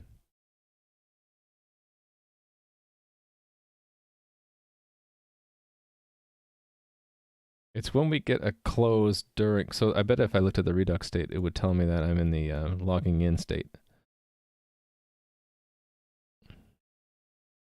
Yeah. It's we're stuck in the logging in state and we get disconnected and we're like, what do we do now? Hey there, value improvement process. That's a great one. Flows right off the tongue. So, in Perry, you're into JavaScript, right? Hold on. Let me find it. Is this a horrible thing to do? If I want to see if current activity is one of these two constants, what I did is I made an impromptu object with those two strings keyed by their own values, and then just see if it's truthy if I look it up. You're not a code monkey, okay. Not a code monkey like me. Oh well. I until I know better, I kind of rely on people in chat to say that's either good, okay, fair, poor, or insane. This doesn't read so well, but you know what I could do is I could just make a helper. Really, what I want to have is something like this: if get state stage current activity in. There's probably something in Lodash to do this, right? And then have an array of some kind. Actually, it'd be better if it was a set. But there's no real good way to do a set in JavaScript unless you do that. I guess you could just say true. And technically those I should compute their values, something like that. But their values are the same. Yeah, it's ugly anyway. I try to do that. Hold on a sec.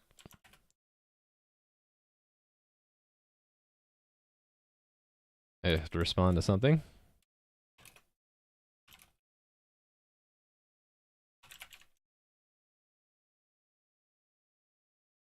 Hold on a second, sorry.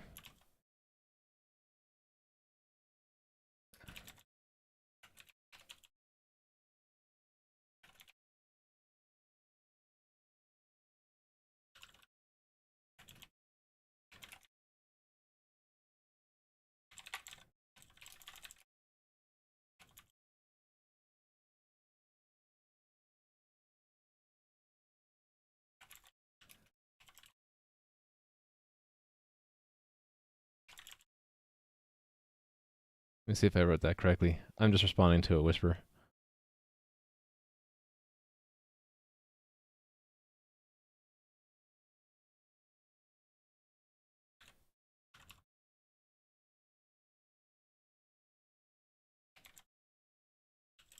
All right.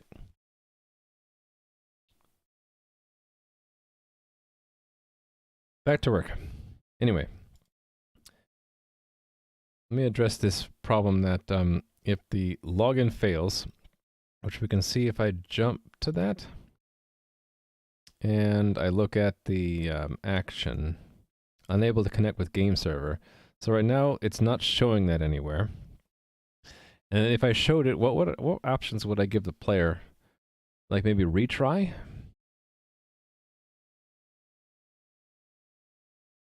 So it's really a special activity, isn't it?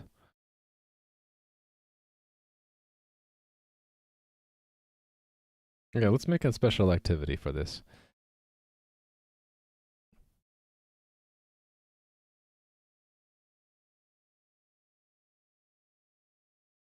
Okay, so where would we let me look at the authentication middleware. So because it comes in, actually no, it doesn't come into the authentication middleware, does it? It ends up in here in game connection. It's going to dispatch the error, reflect that whatever we were doing is so the async process of connecting is completed. Maybe that's the handler I need.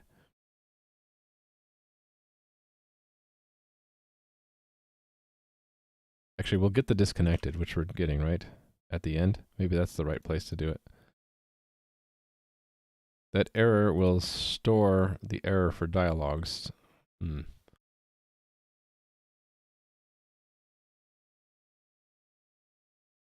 Storing the error for any dialogue, but we're not using a dialogue for this.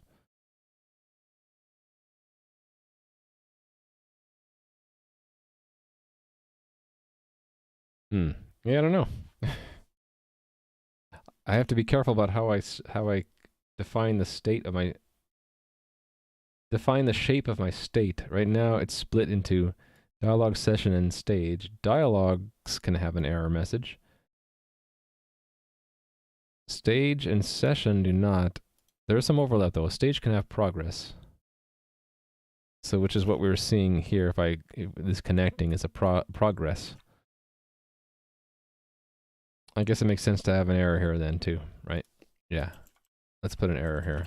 And let me do it the same way the dialog did it. Yeah, it's empty string. Okay.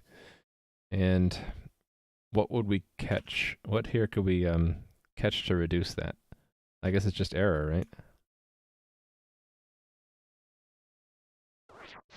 Thanks for the follow. Your pet rock is called Steve. Nice. It took me a while to read that. That's a pretty good name. Bravo.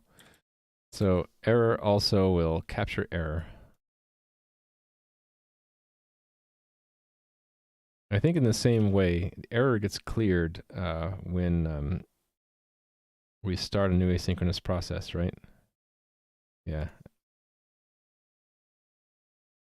So that goes here. Also completed. And does progress also clear it? No. Should it though? Oh no, start clears it. I don't know if this is strictly necessary, because start will clear the error, and if you get an error, it's going to, it's implied that it's done, right? Yeah, so I don't know if I need to do that here. That doesn't hurt. So now this error, so now our state should actually have it in there, if we wanted it. Stage. Oh, we didn't get it. Oh, because this cleared it.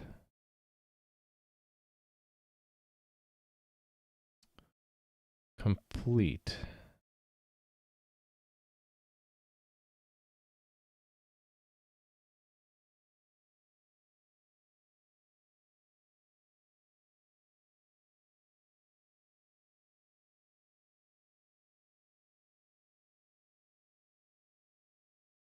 Okay, I don't think complete should actually clear the error.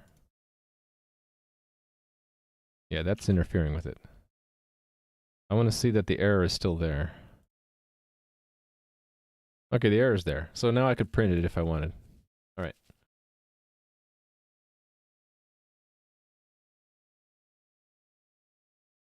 Doing the state, it'll merge the objects with the spread operator. What I just didn't want to clear the error. I wanted the error to remain there because I want to show it there. And I want to change the activity, I think.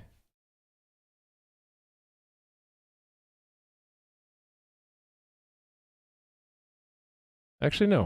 Wait a minute. I just need to go to the logging activity and add showing that error message and have a retry, don't I?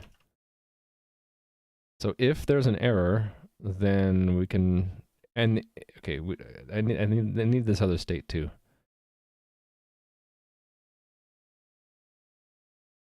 There's that other flag. What is it called? It's from dialogs. Async process.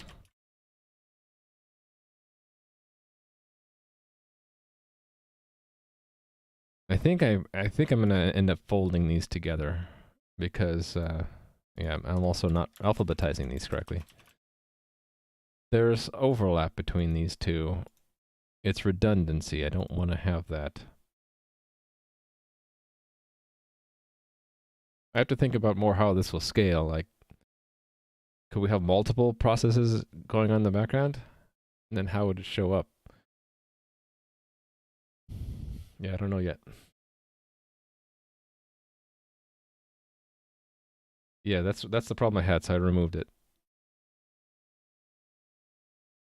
So I only clear it when we start the next process. That's a bad. Async process is maybe a bad word, but when we start doing something new, it's going to clear the error, and it only sets it if there's an error. So in addition, I'm going to have this async process the same way it's dealt with here. We set it to false on complete.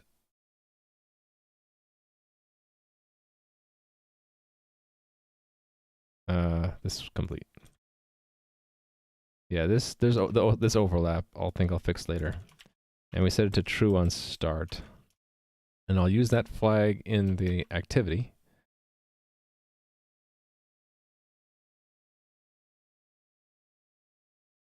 Oh, I'm just showing the progress right now. So Yeah, so it's going to be like what the dialog reducer has, not the dialog reducer, the login, like one of the dialogs will do this.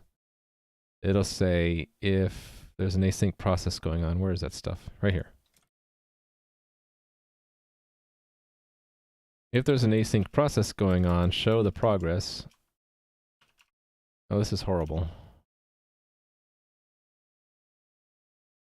Because it needs to go inside of one of these.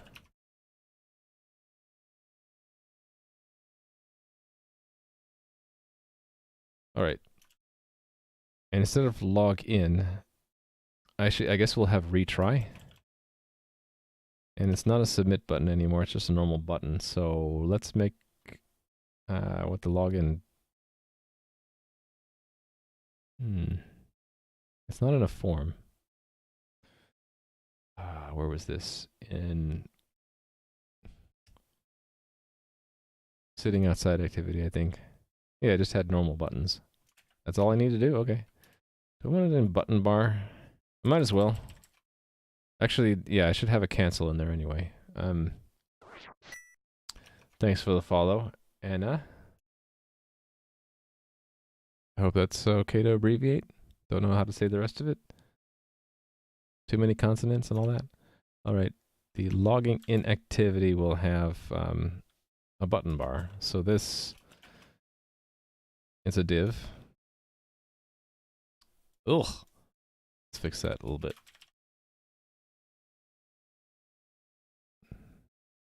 Right, if there's something going on, let's just show the progress.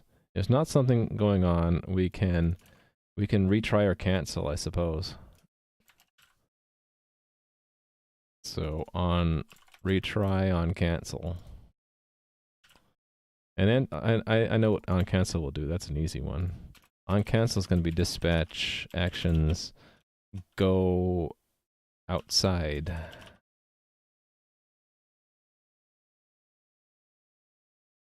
Hello. Oh, you like the font? That is Fira code. Wonder what would fall under default parameters. If it doesn't, then definitely will overwrite it. Default parameters. Default parameters. See, I get a little bit of delay in chat, so I have to think back like about 30 seconds of what was I looking at that might have had default parameters.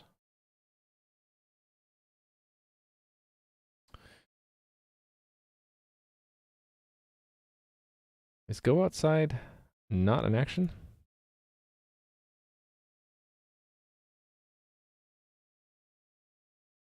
Sit outside.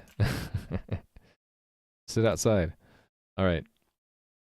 This isn't importing actions either. I'm going to need that.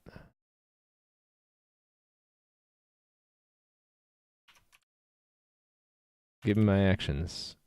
All right. And then retry. What should retry do?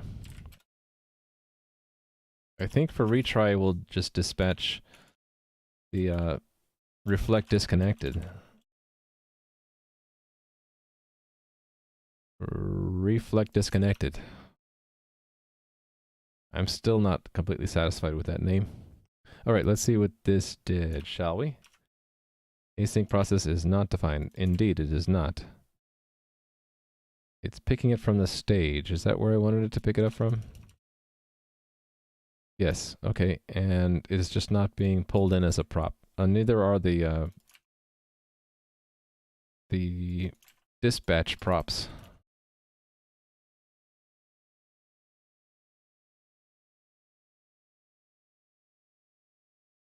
Okay, that it didn't show what I expected it to show there. Maybe it's just too fast. Logging in. Login start, reflect. Okay, that's wrong. That is wrong. Oh, I just need to flip these two, I think. Connect to game. So it did show connecting. And where did it go sit outside? Disconnected. Okay, I don't have any place to show the error. And then why did it reflect disconnected again? Why is it doing this multiple times.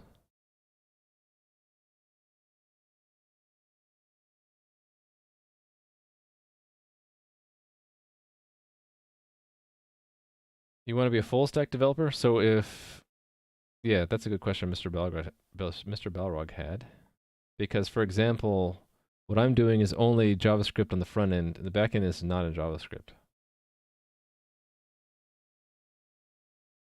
Yeah, it really depends on what kind of application we're talking about.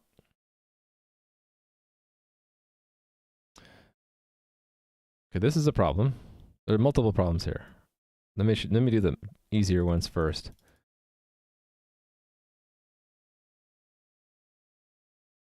I don't want it to show those buttons right away, so I need to flip these two, process start and then logging in. So let me find where that's done. That's done in the authentication, right? Like login start. Where is that? I can never find things when I'm looking for them.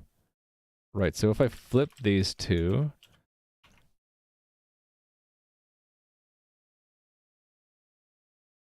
and go back in time, login start. So we're in asynchronous process, logging in. So it goes blank for a moment, connecting to game, and then shows connecting, and then sit outside is fine. Reflect disconnected. Oh, wait a minute. Reflect disconnected, we'll try again. Who's doing reflect disconnected?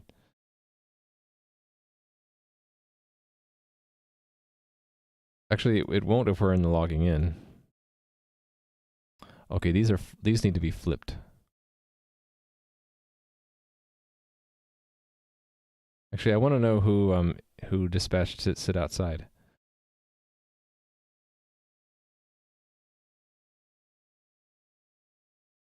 If we get an error, okay, that's wrong.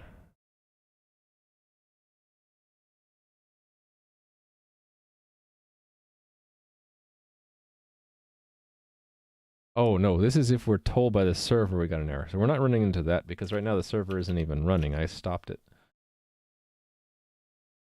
Python is a good language to learn, not really specifically for backend and stuff, but it's a good language to just know for utility. I definitely recommend picking up at least a little bit of Python. I use Python to make little development tools, scripting, and other people will use Python to do anything from tools all the way up to making an entire web server out of it. Okay, so it's not that sit outside. Is it this one?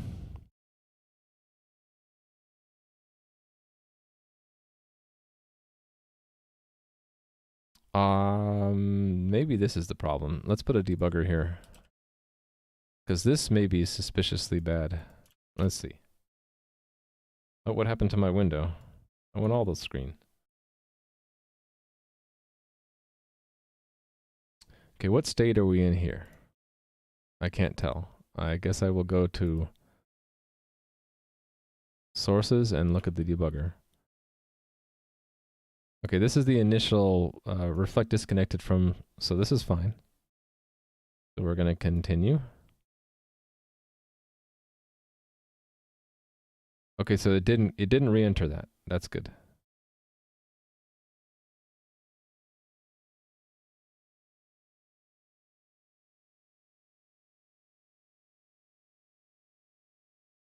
Cannot update during an existing state transition. Okay, what happened there? What?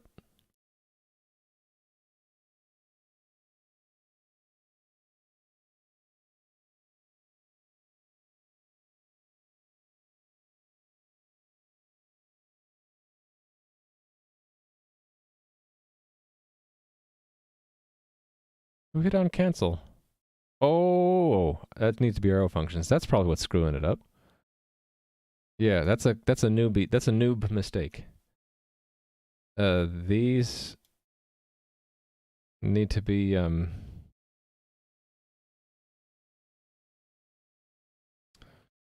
actually I thought it would only call it if it's like that. Actually, hold on. Maybe I didn't make a mistake. Why did it not like that? Why is it highlighting it in a strange color too?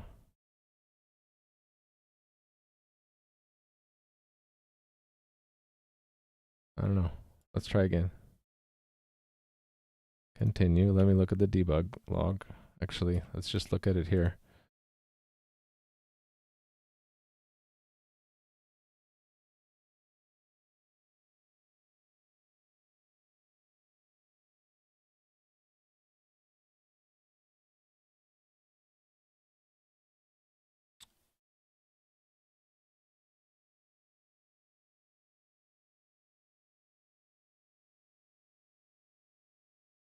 What did I get wrong here? Got something wrong. Ah. Well, for one thing, I don't need ohm props. Actually, I'm leaving it there just in case I might want to. Well, no, I don't think I'm ever going to use ohm props for activities. But I don't know that for sure.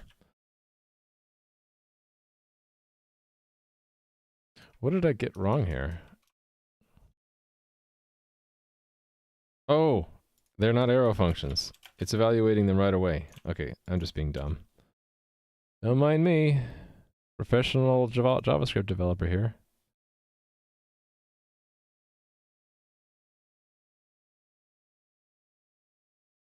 All right. Did this work then? Go back to the beginning. Loading.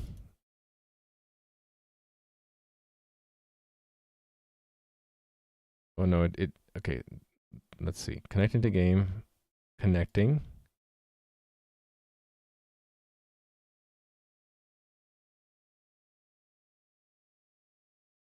Yeah, who called sit outside? I haven't found the culprit yet. It's one of these. I put a debugger there, but it wasn't that one. Was it that? No.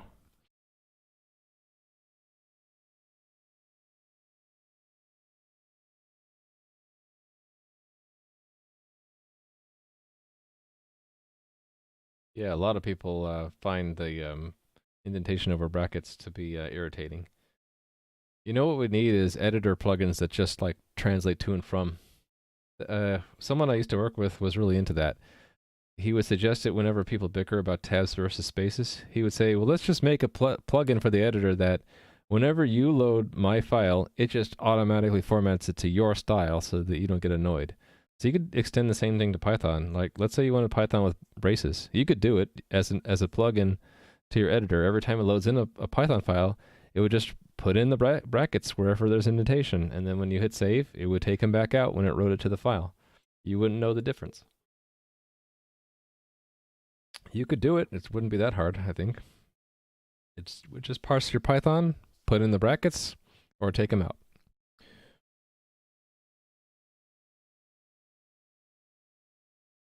I don't think this is what's causing that second sit outside, but I don't know for sure. How come that didn't reload? Oh, wait a minute. I gotta go to the current time, right?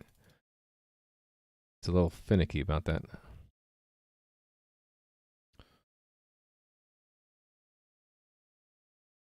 Okay, that's the first time.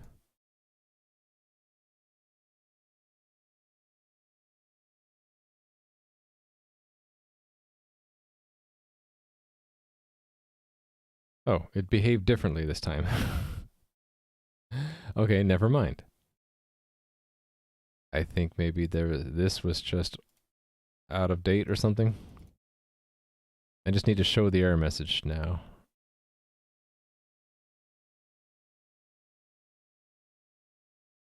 So show connecting, error.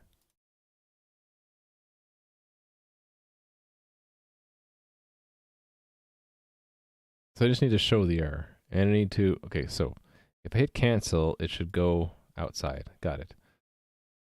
And if I reload and hit go. Okay, cool. A retry should retry. It does not. Why not?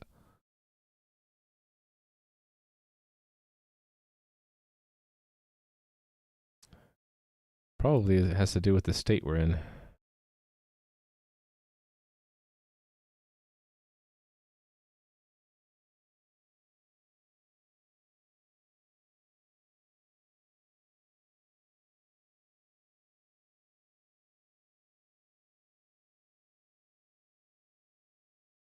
Okay, I think I know what to do. That reflect disconnected could also just have activity logging in. Oh, hold on, no, wait a minute.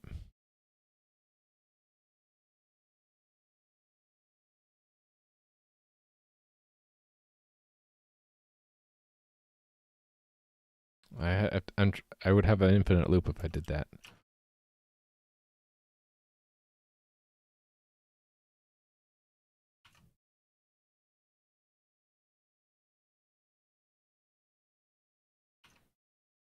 Is that causing a reload or not? I can't tell. I don't think it is.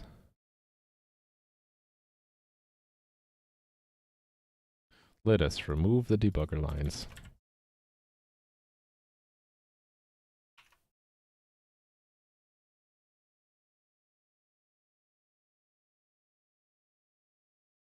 Might as well show the error. That'll help me not get so confused. We can copy that from here. I had it show the error in a place. I suppose it makes sense to put it under the buttons. Yeah. So like right here. So error. No hot reloading when broken in debugger. Is that why? That makes sense. All right.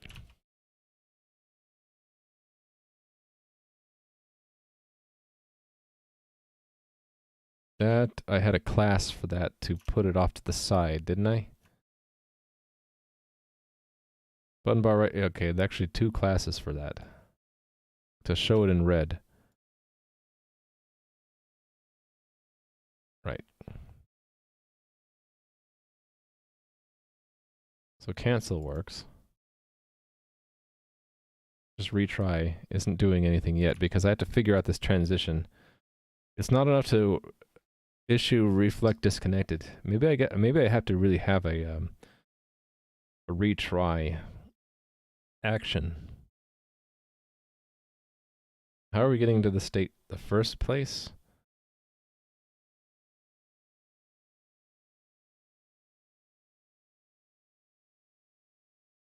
We're in activity loading. Right, so let's have a retry. Wait a minute. Hold on.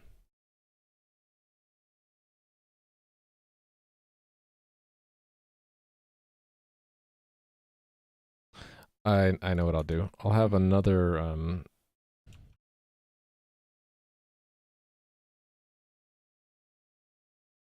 no, I don't know what I'm gonna do.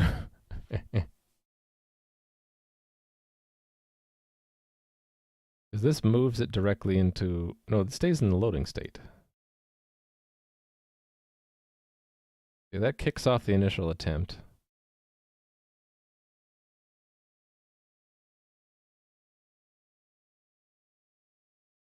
I guess we can go back to the loading state.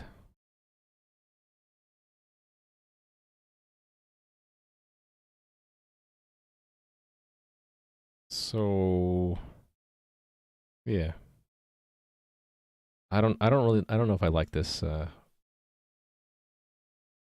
different activities because loading has there's nothing in the loading screen. It just says loading. I don't like that.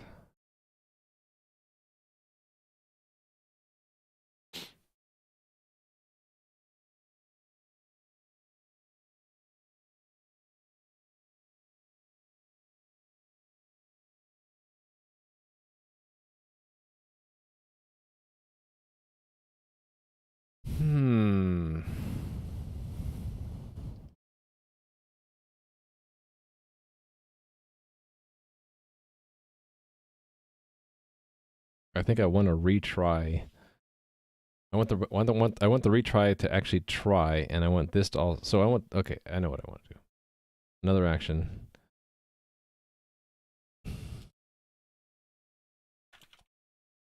It is going to be called connect to game. Do I already have that? I have connect to game. Oh no, that's more low level.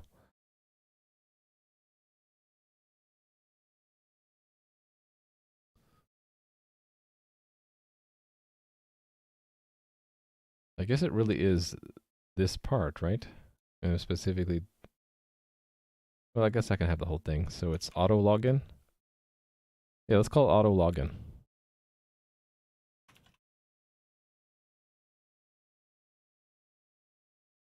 And we'll just dispatch that for retry. Yeah, that makes sense to me. So auto login will go under authentication.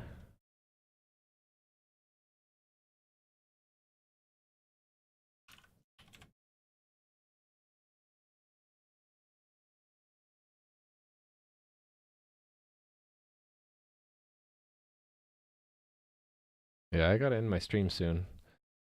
I have an errand to run.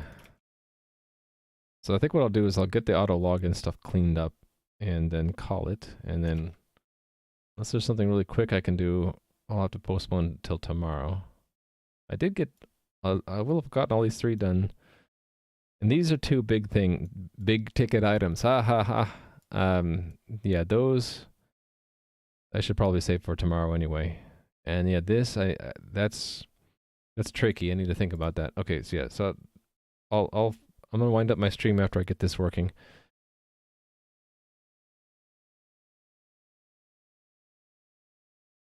So it auto login just does it, and then this will dispatch the other, if that is true. So dispatch actions dot auto login. All right, and that shouldn't break the initial one. But the retry will just have it dispatch auto login.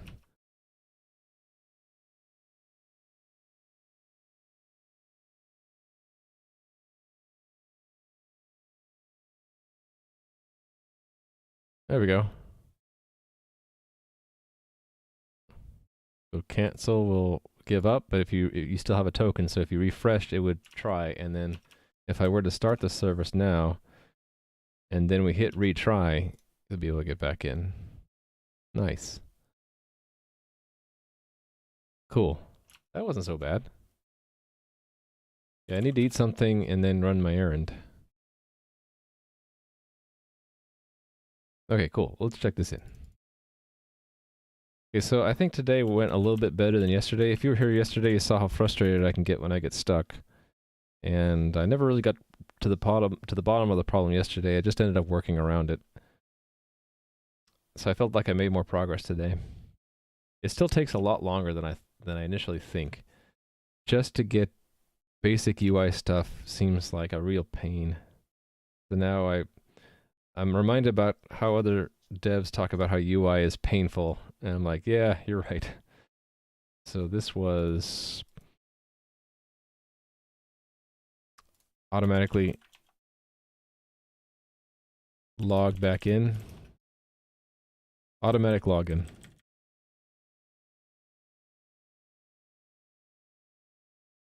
Add back automatic login. Well, there's one thing I should test is while it is connected, what happens when I disconnect the server? Cool.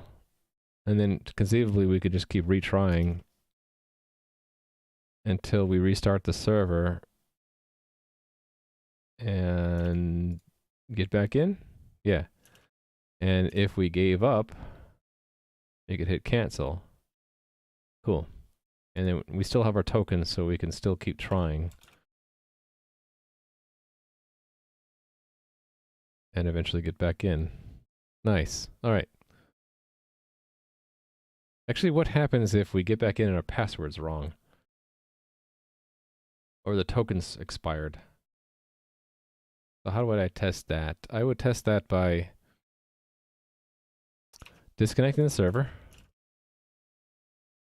And then before hitting retry, start the server back up.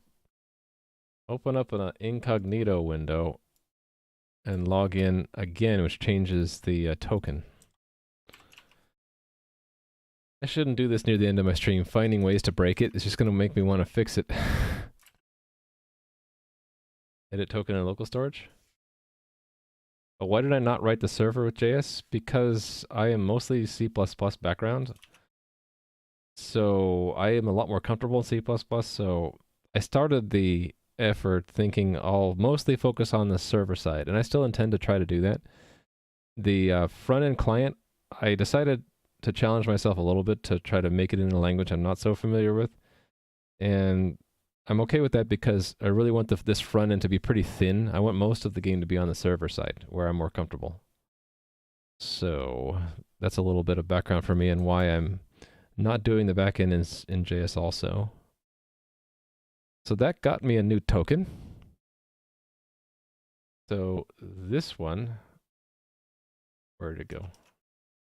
When I retry, it will get a bad token.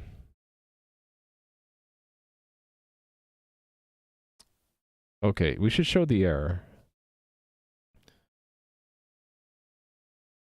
We get an error, don't we? Yeah, there's an error. Okay, so there's an error. We're just not doing anything with it.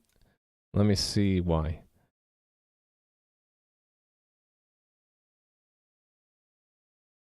Let's sit outside. Oh, we're just told to sit outside. Okay. Why are we told to sit outside?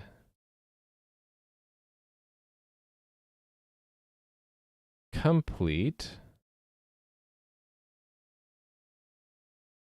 Oh, okay, so there's a little bit of sequencing issues here. It should do the session end first, because session end has other side effects, right? No. It should probably tell it to sit outside at first. But why sit outside? Oh, because I had that built in. Yeah.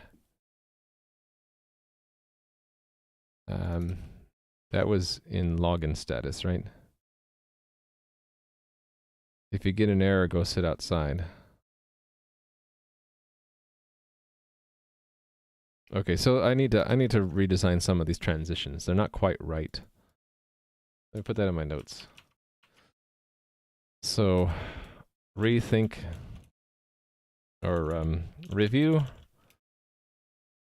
all the login, logout,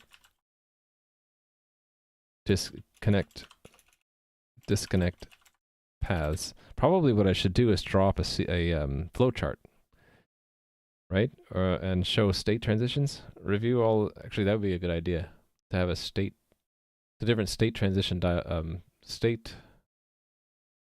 What do you call them? Flowcharts that are showing the state machine. Example. Retry connecting when playing. If you get back bad token, if you get an error from a login status,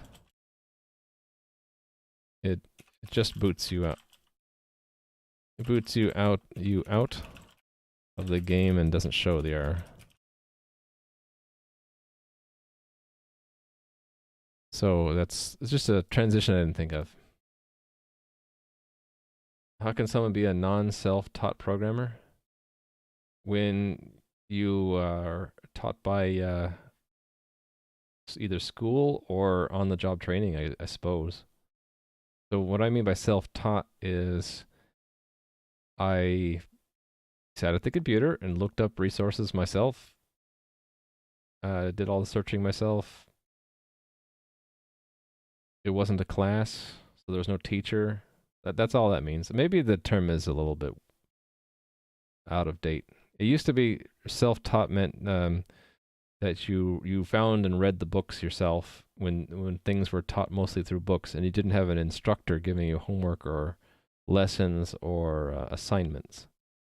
But nowadays, like, the line is blurry. Like, right, you could be a self-taught by looking up YouTube videos, but then your YouTube videos are sort of your instructor. So is it self-taught anymore? Or is it instructor-led through a YouTube video? I don't know. But for me, though, I learned stuff a long time ago where it was all in books. So there was no teacher. I found the books and I read them, which meant I picked up a lot of bad habits. There was no one testing me to see if I was learning the right habits.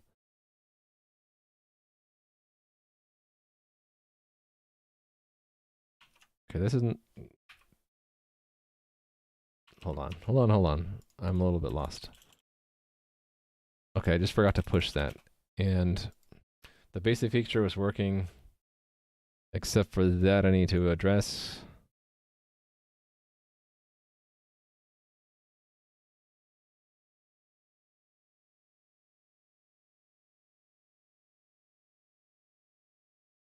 Okay, it's the sitting outside activity really doesn't show if there's an error. And do we go back to sit outside, or are we still logging in? I don't know. I need to rethink some of these states. You read a book once? Yeah, nowadays you can learn almost everything without books because we have the internet. We have Twitch, we have YouTube, we have Code Academy. What was it? Free Code Camp. There's all sorts of stuff that's don't need books anymore, right? All right, well, I think I'm gonna have to wrap it up here. This is broken. Oh well, that path is broken. Hold on, before I wrap it up, let me make sure nothing else broke. Because if something else broke, I want to take note of it. This might be a good recap. So these are the parts I've gotten done. You can log into the game. You can see what email address is on your record. You can go and change it if you want, but there's no toast for it yet. But we know what's happening because we can look at the network tab if we were actually connected. We can look at this network tab here, and every time I do a change here, it shows as a change, success. So I haven't done the toast for that yet, but that part works. We can change our password if we want. If we're logged out and we forgot our password, either you can go here and ask for a reset token, or you can, while you're here, you can go here and ask for one. And cancel goes back one step all the ways. And this new account thing is not broken. It should still work. And yeah, that's as far as I got. So tomorrow I'm going to work on probably fixing some of the, like these paths, and then I need to add in the ticketing system and the notifications, which are either toasts or a combination of toast and a page you can go to see your alerts or something. I don't know yet. And then once all that's done, I think medium term is I need to fix a few server backend things and then actually start to put this on to the cloud and let people log into it. And then I need to have some more mechanics for I want to have the this client, it has to get its configuration from the server, and part of that configuration will be what is the latest version of the client. And there ought to be a way in here where the client can realize that there's a new update, and then it'll either automatically refresh or it'll prompt you saying, there's a new version of the game, click here to reload. Something like that. Gonna learn pre-make now? Good, you can teach me. I need to learn pre-make. Yeah, anyway, I hope you guys enjoyed watching. I'll leave it on that little screen while I go find someone to raid, and because I gotta go. Oh, I completed an achievement in Twitch. That's nice.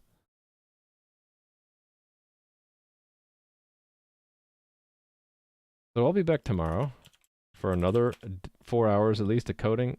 I start at 10 a.m. Pacific time. That's 1700 hours UTC. And in the meantime, I also have a Discord if you want to chat offline there. Thank you for watching, Bugfound. Ooh, someone I hardly ever get to raid. An awesome streamer. We're gonna raid Chris. Hopefully he's not ending his stream now. How long has he been going? 8 hours? Let's raid him before he leaves. So Chris CM Griffin, he uses a unique font on his stream. He's working on Angular, Elixir, Phoenix, custom chat overlay, and Twitch. replaces emotes with his own custom emotes. Interesting guy. Always fun to watch. Hope you enjoy watching his stream. We're gonna raid him right now. Oops, I hit the wrong button. There, I hit the right button there. See you guys. Bye.